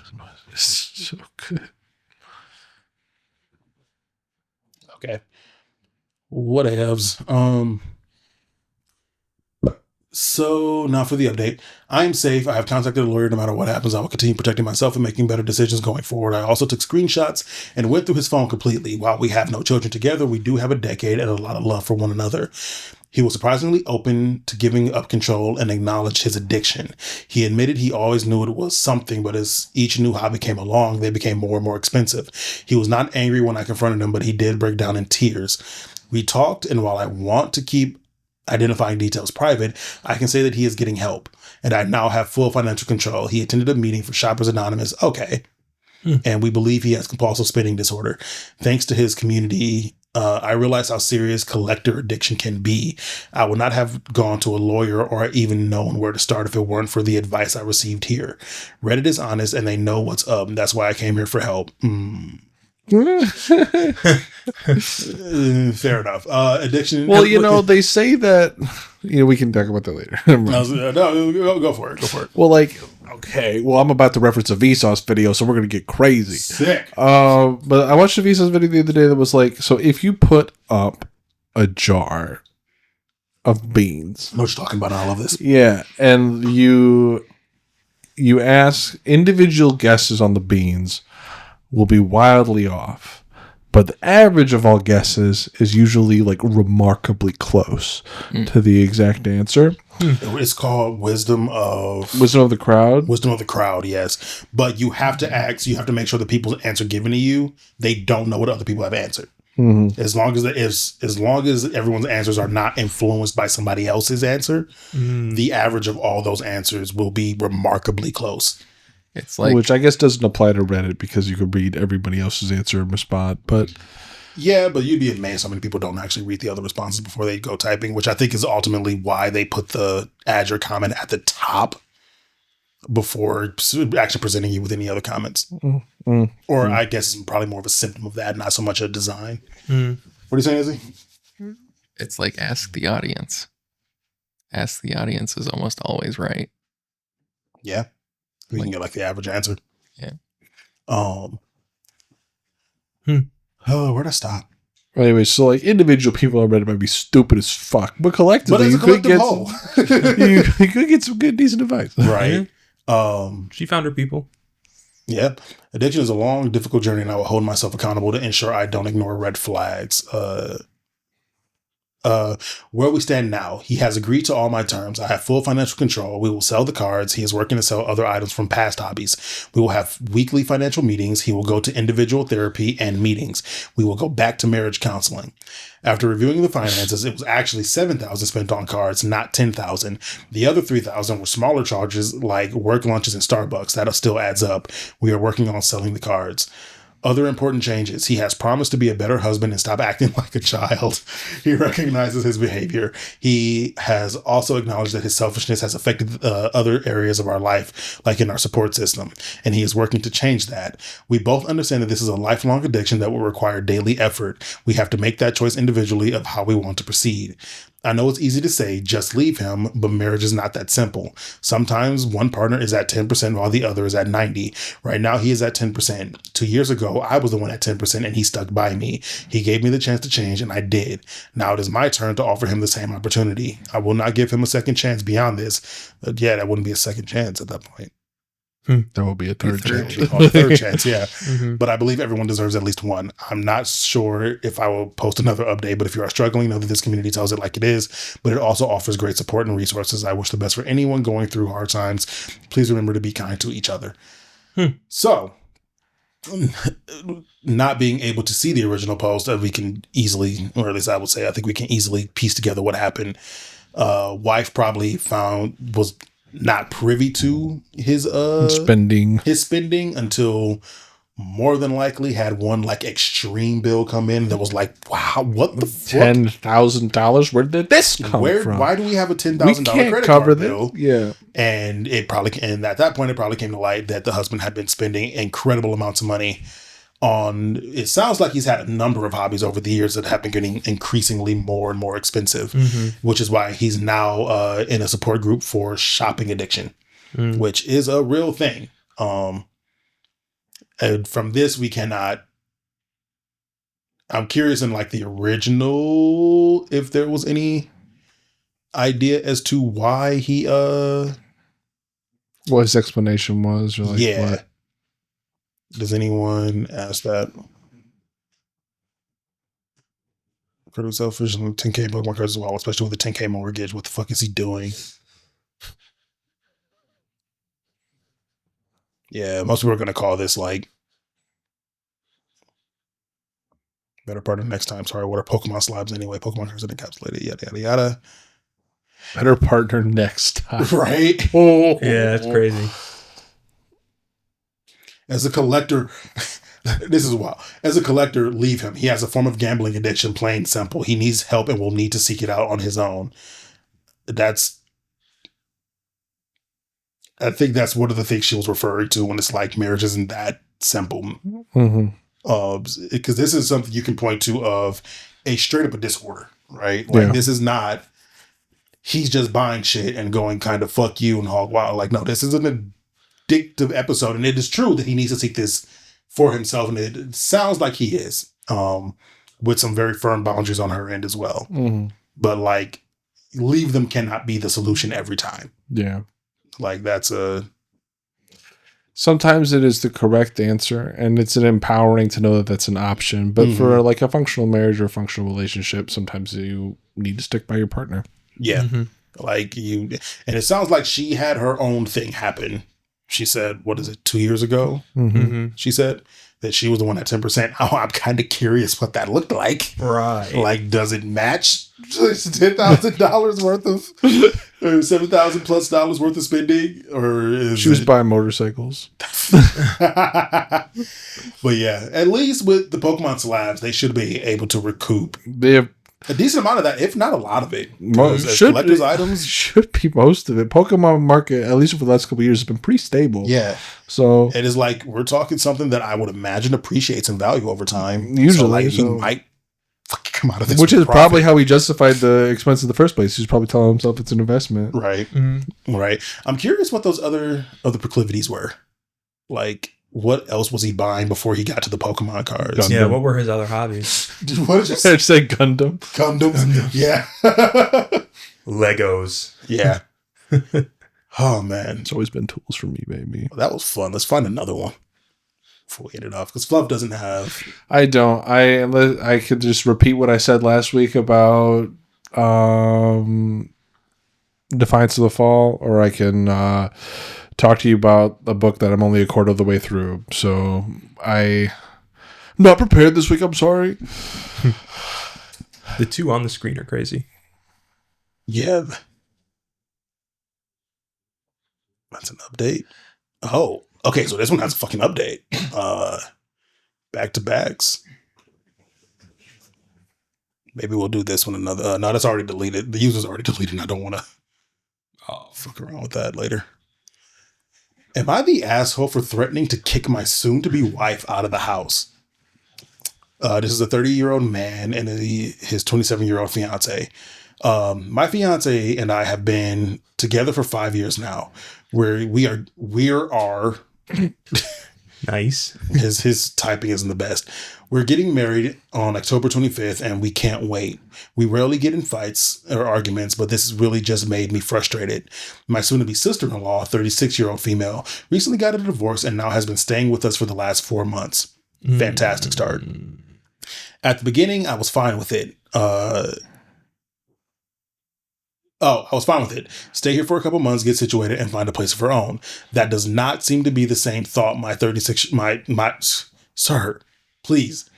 My sister-in-law had in mind. She has not paid any bills or any expenses. I'll come home from work and my fiance and her will be hanging out on the couch watching TV or having a girls' night every night. I rarely get any alone time with my fiance anymore other than sleeping together in the same bed. My sister-in-law has a full-time job and makes decent money, well enough to afford an apartment. I got home from work last night and there they were just watching TV in the living room, eating takeout, didn't get anything for me, and I just blew a fuse. I said I had had enough and that my sister-in-law is a grown woman and needs to get a place of her own. My fiance stood up for her sister and said it's not fair. I then told her, then you can go too, and you guys can get a place together. Eventually, I went to our bedroom, just laid in bed, and eventually fell asleep. This morning, my fiance was sleeping next to me in bed. I got up, got ready for work, and left. Am I the asshole for threatening to kick my fiance out? What should I be prepared for when I get home? Should I apologize for freaking out? What should I be prepared for when I get home, bruh? What do you... Shit, bro. I don't know what to tell you. We don't know your fiance. Bro, I don't know what you gonna say. She got the same bed, which is remarkable. But so I get being frustrated. But you should have communicated way before this. That was a wild react. And also, you were cool with a couple months. Well, I guess a couple could imply like 2 months, and this would be double that. But didn't he say 4 months? She's been staying there for the last 4 months, but he said he was cool with like her being there for a couple months to get situated. It's crazy that it wasn't like agreed upon how long and what would be done during that time to, have her build the funds to move out if she didn't have the funds. Like that needed to be a whole conversation. It should have been a conversation, but I will say, I guess like if I'm in a situation, people are generally a little more selfish in their thinking, but I'm not going to move in with my sister and her fucking fiance who are like trying to get married this year. And then just be chilling. But if my sister also is not kicking me out and is actively kind of enabling this, then it is like we're having a good time together. I'm actually enjoying the sense of community I feel while living with my sister. Yeah, right. Like from the OP's post, it seems like the fiance wanted the sister to stay with him, and then the OP was okay with it, as long as it was for like a couple years, and he only told the fiance. Couple months. Which comes back to your thing. Yeah. I think he assumed a couple months. I don't think there was ever. I think to your thing, there was never a conversation. It does not sound like there was a conversation. Yeah, it sounds like could I stay with you? Yeah, sure. I'm going through this horrible, messy divorce or breakup, whatever, right? And I just need a place to stay. And they said yes, and that was all there was to it. There was never let's sit down and talk about what this looks like and what the plan is going forward, right? Right. Or if that was communicated with her, the sister-in-law, right? Yeah. So, like I said, I get the frustration. Like, as someone who does not like my space being invaded by people, I 100% understand that frustration, right? But also not being able to have any like actual alone time with your significant other would bug the shit out. Would bug the ever-loving shit out of me. Oh yeah. And would give me a lot of pause going forward of like, if they're not also seeking that out with me, like it's not a priority for both of us. Right. Not even on that. I wasn't really even on that front, but yeah. And you didn't get me any food? Come on. That too, of like, we have food and like, just for us two, and that's it. And it's like, what the hell's going on here, I don't think he mentions whether or not his wife goes to work or not, because he just says he comes home and they're already on the couch. But at the end of it, your blow up was unnecessary. Like you blew up in a way that was not necessary. Oh hey, look at that. No, hey. Top comment. Or at least a top comment. Honest question. Over the last 4 months, have you and your fiance had a discussion about a timeline for your sister to move on, or have you been agreeable the entire time? If yesterday was the first time you seemed bothered, then yes, you may have approached it wrong by having your blow up be the first indication that you were bothered. 4 months is a way long time to be crashing in someone's place, especially if she has a job and can afford it, and no way would I tolerate an adult doing this to me without chipping in financially, which is, like she was there completely for you. Yeah. Right. And apparently makes pretty decent money at her job, but that could also be an assumption on his part. And no way would I tolerate an adult doing this to me without chipping in financially. But if this was the first time you expressed your aggravation with it, you might come off looking like the bad guy here. On the other hand, if you've discussed this with your fiance several times and the ladies are just ignoring it, I think your outburst was justified. Good luck tonight. The comment, the reply to that. You get the hell off of Reddit with your common sense and calm approach. Yeah, fair. Emotional sense and punctuation. Not the asshole, just the fact they didn't you any food is BS. That shit is BS. That's bull. Yeah. That's some bullshit. Yeah, you're crashing at my place and y'all don't even get bruh. You were a bit harsh, but overall not the asshole. In what world is it not fair for a 36-year-old to be expected to be able to either live on her own? Which that is the other part. Like, she's 8 years older. Wait, I can do math. Hold on. 9 years older than her sister that she's living on now. My oldest sibling is only 8 years older than me. I say only. That is a little wild, but still. At least she should be living close. Your fiance enjoys having her assist there, totally understandable, but she should enjoy you more than the sis. Otherwise, why would you get married? I would apologize for how heated you got, but I wouldn't apologize for voicing your frustrations that have been building up. Your fiance needs to choose who she wants to live with, you or her sister. When she answers that question, you'll know what to do. I'm very shocked that there seems to be a prevailing not the asshole going on here. Well, because his sentiment is not the asshole, but the way he expressed it is. Yeah. Right? Like... I would say you are threatening to kick her out. But it's like that first comment said, it really comes down to what conversations have y'all been having. Yeah. Mm-hmm. Overall rush. And I don't see any reply from him. But there is an update.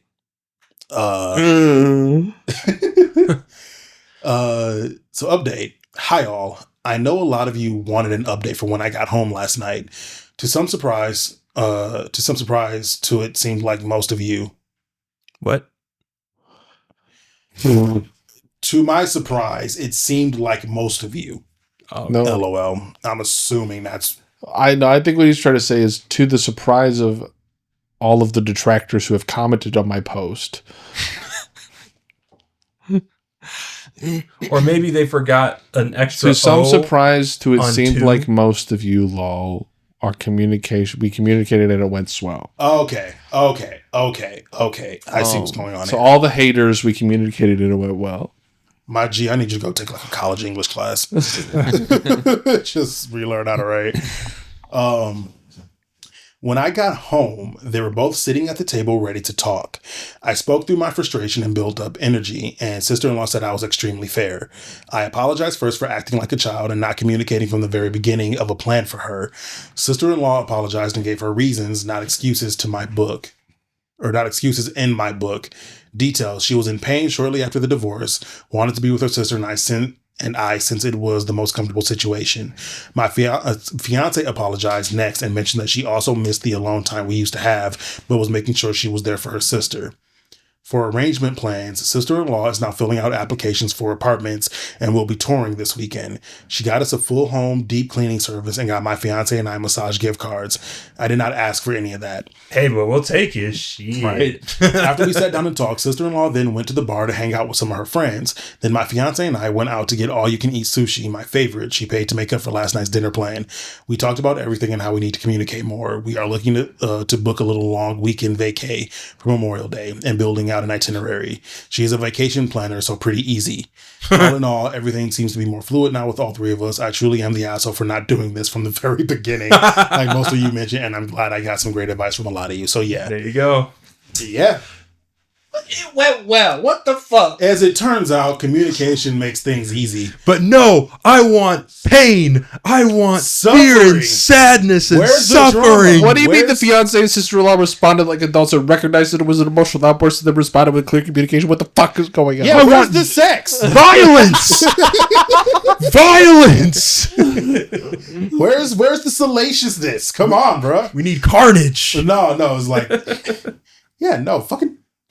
You really went this long and just never had a conversation with your goddamn girlfriend, with your fucking fiance. Like there was just no conversation. And I say that that is a lot more common than my. I pride myself on being directly communicative about stuff, but I could totally see myself doing this. Yeah, like I could totally see myself being like, "Yeah, she can stay with us," and then she moves in, and then I'm like, I can see myself doing the "yes, she can stay with us" thing. Mm-hmm. And realizing at a certain point, I was like, oh, we didn't talk about this, and this is getting kind of frustrating. Yeah. I will still say it is an entire asshole move to just. Would say the walking in the door and blowing up about it is like this. If that's the thing I can justify when there's been conversation on conversation on conversation. I can see myself doing that if like shit's going wrong at work. Right. Other person, like if stress is building up and then I walk home and they're sitting on the couch and then like this is where the emotion now comes out from the entire day, right? Mm-hmm. It seems like it really was just you're just frustrated with this situation and you're probably horny. Like I get the strong feeling that we regular frustration, sexual frustration. Like I'm horny. Me and my wife have not fucked because she's up all night with her sister except when we're sleeping. And intimacy is important. There's probably like this. The alone time is kind of an important deal, right? But yeah, no. So you are kind of the asshole for that blow up because that was a very childish thing to do. That just kind of hard to justify. But the way y'all sat down and handled it, and to see all three of you going like, yeah, we all kind of fucked up here. There's better ways we all could have handled everything in this whole scenario. That's actually really nice to see. But hey, cooler heads prevailed. Yeah, but happy ending update. I need more rage bait. Let's see if we can find one more rage bait. No, I'm just kidding. I just wanted to pee. All right, fair enough. Well, it's going to be a shorter one tonight then. We did not have a lot going on this last week, and we kind of recorded early in the week. I do want to end on a positive note. Yeah, we did record early in the week. Yeah. We heard. Is that what we did? Yeah, we heard. The pee is shutting down his brain. We recorded earlier in the week. I don't know how that by a whole 24 hours. Yep. But it still threw me off. Yeah, fair enough. All the good shit comes out on Monday. Well, I was gonna say it is true that a lot of times. Oh, we're not done. I lied. What? I have the Haste review. All right, we'll take a. We'll oh, that's right. Break, yeah, no. We are not done. Holy shit, bruh. So I almost ended this bitch and completely forgot until I was halfway through trying to end it. I played the demo for Haste Broken Worlds today. Actually, I found out about it over the weekend or just ahead of the weekend. I guess it's been out for. This demo's been available for pretty much a little over a week now. I think at the beginning of March it came out, like March 6th or something like that. So it's not been out that long. But it just came out, and I've been following this game. I was following the developers for this.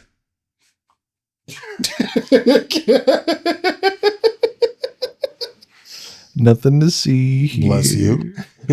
Bless you, Fluff. Thank you. It's really funny. We rarely hear him sneeze. I've been following the developers of this game since this whole concept was just like a tech demo.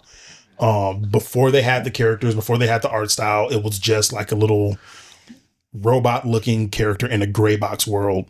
Like I found them on Twitter years ago, before the dark times. Damn. Before Elon bought Twitter, I'm fairly certain. And I've been following them since because this style of gameplay I fucking adore. If y'all have ever played those mobile games and you were kind of getting, one of y'all were saying it earlier, I remember this game called Dragon, Fly. They did this. There's one now, there's like a, it's a lot more simple. It's much more of a cash grab style now, where you're just a ball that does the exact same thing. But it's the game where it's the whole level is just hills and hills and hills, and you build momentum by riding through the hills, and you build more momentum by catching the angle of the hill as you land. That kind of deal. What's there's like it's a 2D side scroller with like the llamas. Then there's Alto. I was trying to think of the name of that for the while. With the bird too. Fucking love that. There's one with the bird. I can't think of what the name of that was. I still have that one on my phone. Not quite. But yeah, no, there's a ton. So the concept has been done before. This is the first time I've seen it in 3D like this. And they adapted it to a 3D style, and I thought that was tiny wings. And I thought this was really cool when the first time I saw them doing development and been following them since, and kind of forgot about them for like a year or two because I stopped hearing about anything from it. And then all of a sudden this demo was coming out and I was like, oh, hell yeah, there it is. And so I downloaded this back on Friday, but I didn't get a chance to play it until today. And the footage we're looking at right now actually is from my demo session of me just playing it up in my room. It is just like Fluff, for me, Fluff already said, it is cute as all shit. You kind of start off in what it looks like is going to be kind of a main overworld. And then the worlds you need to kind of repair are going to be inside these shards, is what they call them. And once you go inside of a shard, they run you straight into this, but in a sec, we'll actually see the after level path stage, in which it's actually a roguelite where you kind of pick a path and everything's procedurally generated. And as you go, these little, what do they call them? They don't call them star bits. I think they also call these shards, maybe. They call them something. The name will come up at some point. But you collect those, and those are basically your in-game currency. That's what you use to buy power-ups, to buy extra health at certain points. A lot of the things you get in the shops are going to be like items that on random intervals will give you either more health or more boost energy and stuff like that. I ran right into that fucking tree. Damn. The animation. So you're getting like things as you land. So like, does matching the angle of that ground like give you additional momentum? Yes. Well, it does speed you up. It keeps you ahead of the destruction going on behind you, and it keeps your max speed up. It's also giving you this energy meter, and there's a board you get to have. But so when in the middle of the air, you it's not spacebar. Spacebar makes you descend faster. And then if you click your mouse, it pulls out this board that essentially extends your jump and your air time. Suspends you in the air for a little bit. So it's basically your two ways of adjusting your arc up and down thing. You're about to say something is like the animation and the movement all look like really grounded and like I feel like a lot of smaller games like this would be kind of like slidey or like, oh yeah, this looks really solid. Does it feel? Not as once you're into it. It's a very minor complaint of mine. This is not a great example of it. This is actually, to me, a really good example of how good this game can be. So you saw the board I'm pulling out here. That's how I'm adjusting my angle further out rather than down, and then you will see me angle down towards the ground when I'm going to land in.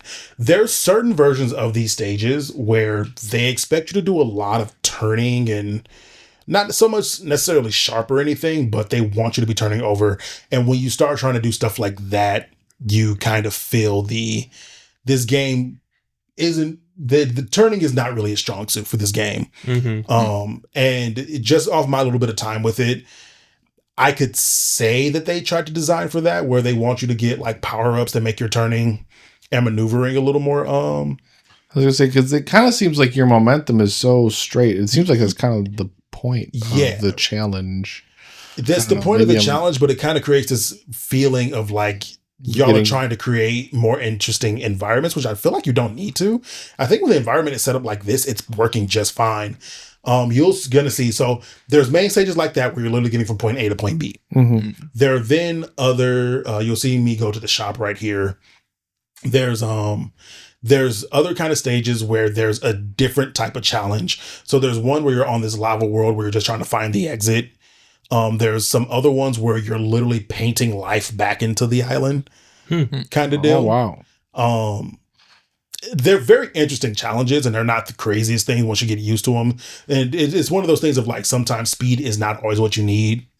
Like maneuverability and being able to see your environment is kind of up there, but it definitely feels like not the thing they were designing initially, and they're trying to add depths of layer Mm-hmm. to the gameplay.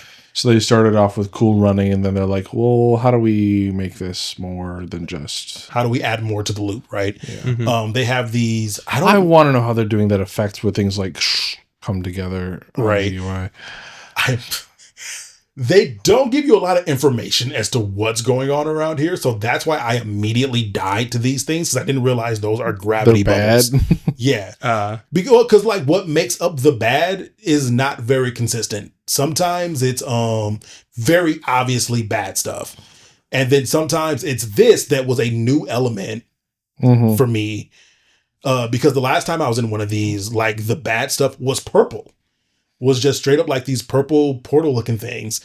So this didn't look anything like something I had encountered before that I knew would be bad. So you're like the visual communication there is not there, and that does need a lot. But you could also argue it's a roguelike. You know, part of that is just running into shit. Out, and you learn about new shit, which is absolutely right.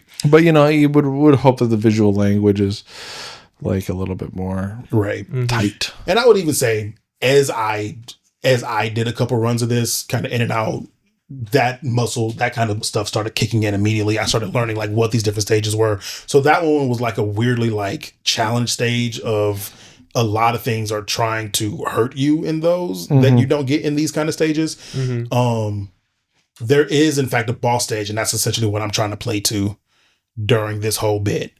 This is kind of the same. It's like as you progress further in the route, or the run, I'll say, you get the stages become like there's more things that can hurt you potentially. There's more things to run into. God, this game is. Yeah, it looks like a lot of fun. It's honestly a ton of fun. It looks so fucking fun. The gliding. The gliding. Like, have you ever played Super Flight? I don't think so. It's like a very blocky, like wingsuit game. It came out quite a while ago. Is it the one we like when you say a while ago? Like in school, like college. Yeah.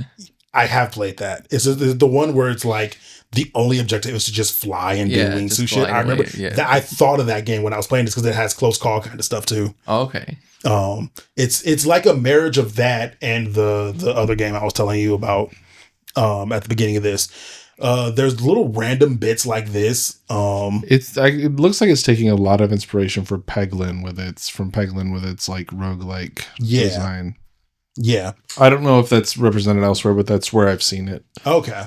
I think that's probably in a lot of different roguelikes. There's some of those kind of the same so the question mark stages, sometimes it's a campfire, or sorry, there's one where there is a campfire that will just restore your health, and you'll get to meet and random different characters from within the cast will be sitting there. Like you saw AITA earlier. This one just fucked me up completely. Like I had no recourse to get out of this one. It just ran me straight into a cliff. But you get to meet like AITA, you get to meet the captain. They don't give you a lot of the story in the demo. So I'm kind of excited to see like what's really going on. The only thing you know is that worlds are falling apart, and there's a task force of people that I guess are tasked with trying to keep them from falling apart. That's all I can glean so far. There's a good chance I'm probably going to go up and play some more of this just because like it's just a really fun filling game loop. Yeah. It's, I don't know, like I look at it and instantly I'm not as familiar with roguelike games, but I understand a lot of the elements now. Right. And I know that I knew I was going to get a look from you when I say that. It's not that I don't like it. It's just I don't play them a lot. Right. Like, I don't know. I think I would enjoy that. More than likely. The good thing about roguelites and roguelikes is that the specific style of gameplay is not, it can be anything. It's kind of how you integrate that into the world, which is like,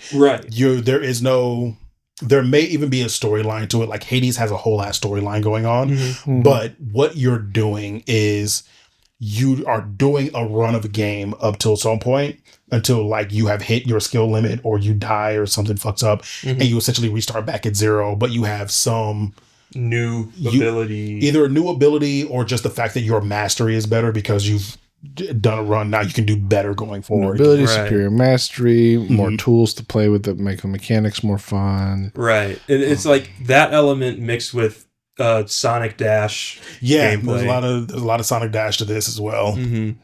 Also, her flow and the way she gets in the air is. Oh, that's right. You wouldn't fucking know this, you goddamn poser. It's very Kingdom Hearts Sora, reference? Kingdom Hearts, yeah. Yeah. It is very Sora coded. His glide ability, the way she you can even tell this just from like seeing Sora in Smash Bros, right? Oh yeah. I mean, I've seen gameplay of Kingdom Hearts. Okay. Like this, like I know exactly what like the way she twirls in the air as she starts to glide is so Kingdom Hearts coded. Absolutely. And I think that's absolutely probably what they were probably going for. Mm-hmm. But no, yeah, this was just an incredibly fun game. And I had no idea it was going to be a roguelike. That kind of threw me off because I figured it was just going to be an adventure game.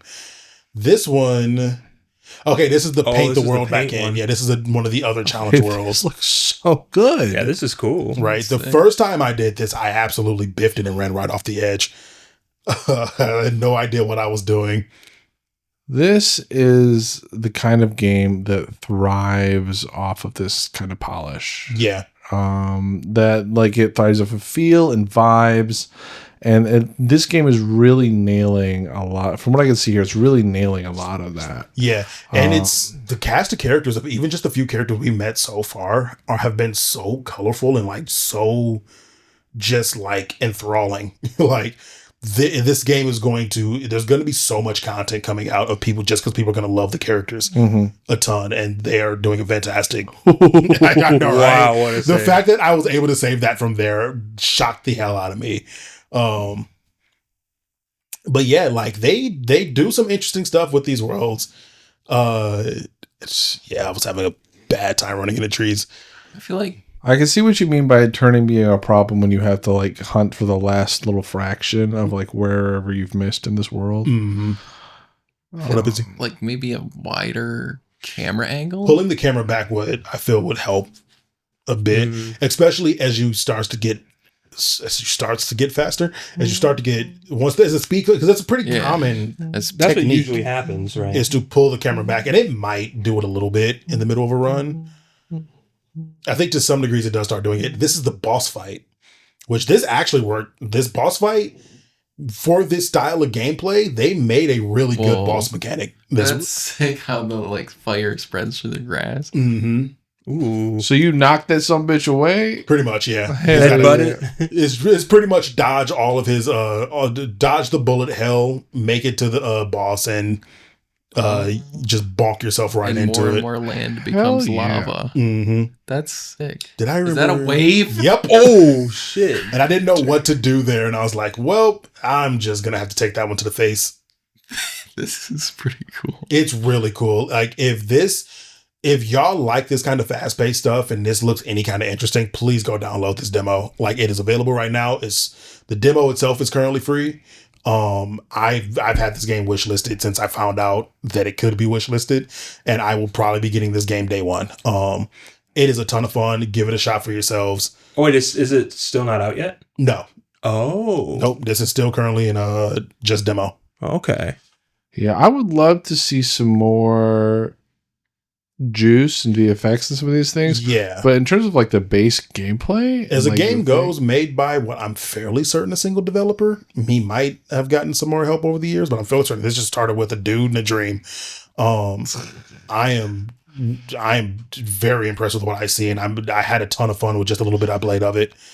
There was a part of me that was thinking about being a little more critical, but as I sit here and I'm watching through this again, and I think about it as this is incredibly impressive.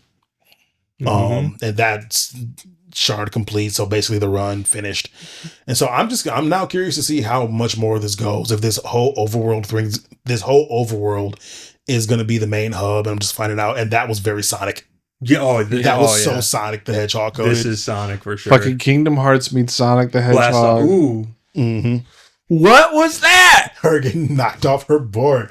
Oh, that's the end of the demo. The end of the demo, yeah. That was such a fucking cool cinematic. Hell yeah. It was. So yeah, no. And this is where I end off. This game, fantastic time. This game was a really fun time, and I only spent 40, 50-ish minutes playing it. Like I played a little bit more after I cut the recording, and just to do like another run and just kind of like keep filling it out and see how it goes. And I'm gonna have a lot of fun with this game. Like I'm gonna have a ton of fun with this game. So I would 100% recommend checking out the demo and absolutely supporting this developer when the full game comes out. We don't know when. After I cut it here, these two characters banter back and forth a little bit. And she's like, yep. So Riz's like, yep, that's it. That's all you get in this game. And your main character's like, what? That's it? I think her name's Zoe. Yeah. She goes, what? That's it? When does the full game come out? And this character goes, sooner than you think. So they don't give us an official date, but soon. So like obviously probably sometime this year. And yeah, that's Haste Broken Worlds. I wanted to make sure we did not get out of this recording session without me talking about it today. Just because I've been really excited for this for a long time. I want to say like development on this started back in the first time I remember learning about it was back, I'm fairly certain, like 2018 or 2019. Like this has been a long time. It might wasn't that long ago. It might not have been that long ago. It might have been like 2021. Either way, it's been a long time coming, and I'm so excited to see it like finally here and ready to go. So super excited for that. Can't wait to play in VR. Bruh, that'd be crazy. What would this game even be like in VR? Nausea. Yeah, for sure. If you could stomach it, though, I feel like it would be fun as fuck. Are you talking like it would have to be first person and from her perspective? Yes. Yeah. That could be fun. That could actually be fun. I love this style of gameplay. I've been really liking roguelikes just because, like, by their nature, they're not narrative driven and you don't need to, like, invest the time to remember what's going on in the story and kind of get back to it. And if you have to take a break from it, it's like, well, shit, where was we in the story? Who are these fucking characters? Roguelikes are so much easier to pick up and put down. Like, it's one of the reasons I've been loving Balatro. Like, I still play Balatro like regularly because it's such an easy game loop to just pick up and play and then put down. Fluff mentioned this. I don't remember if it was on the recording, and I want to make sure we actually do it in the recording. The music here is let's listen to that shit. Really good. A really good, like, the alien tunes? techno, electronic style. The shop tune I was loving. When was the last time I visited the shop? Oh, this one was a lot more ambient. A bit of hip hop mixed in.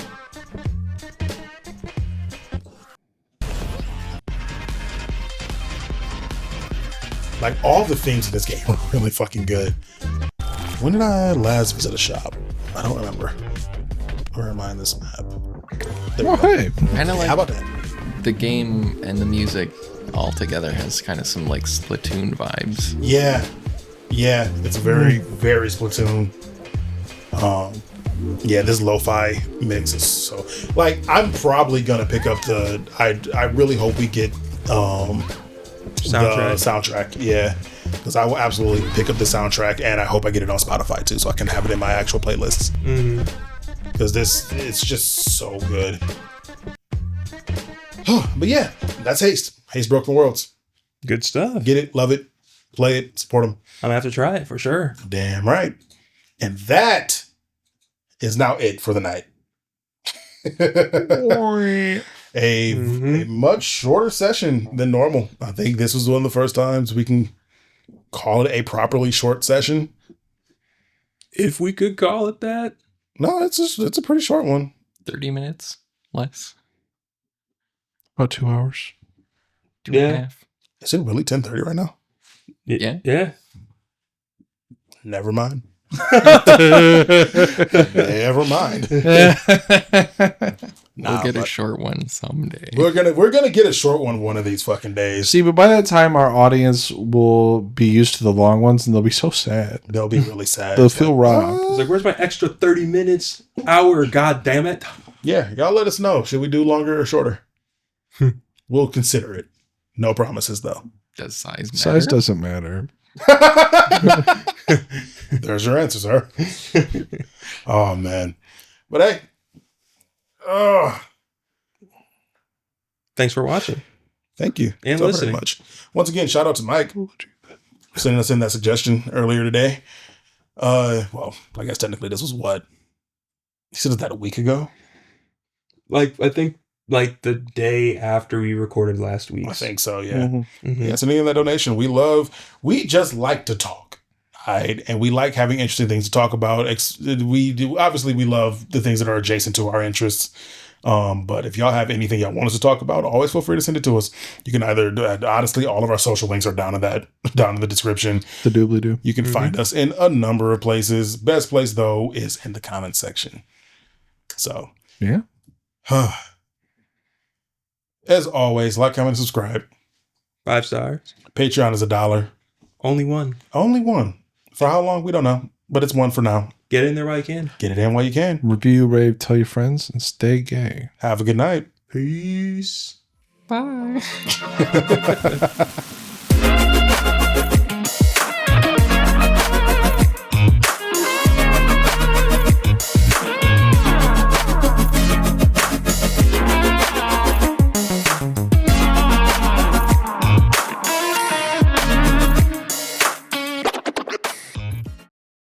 And that's why Jesus Christ is my nigga.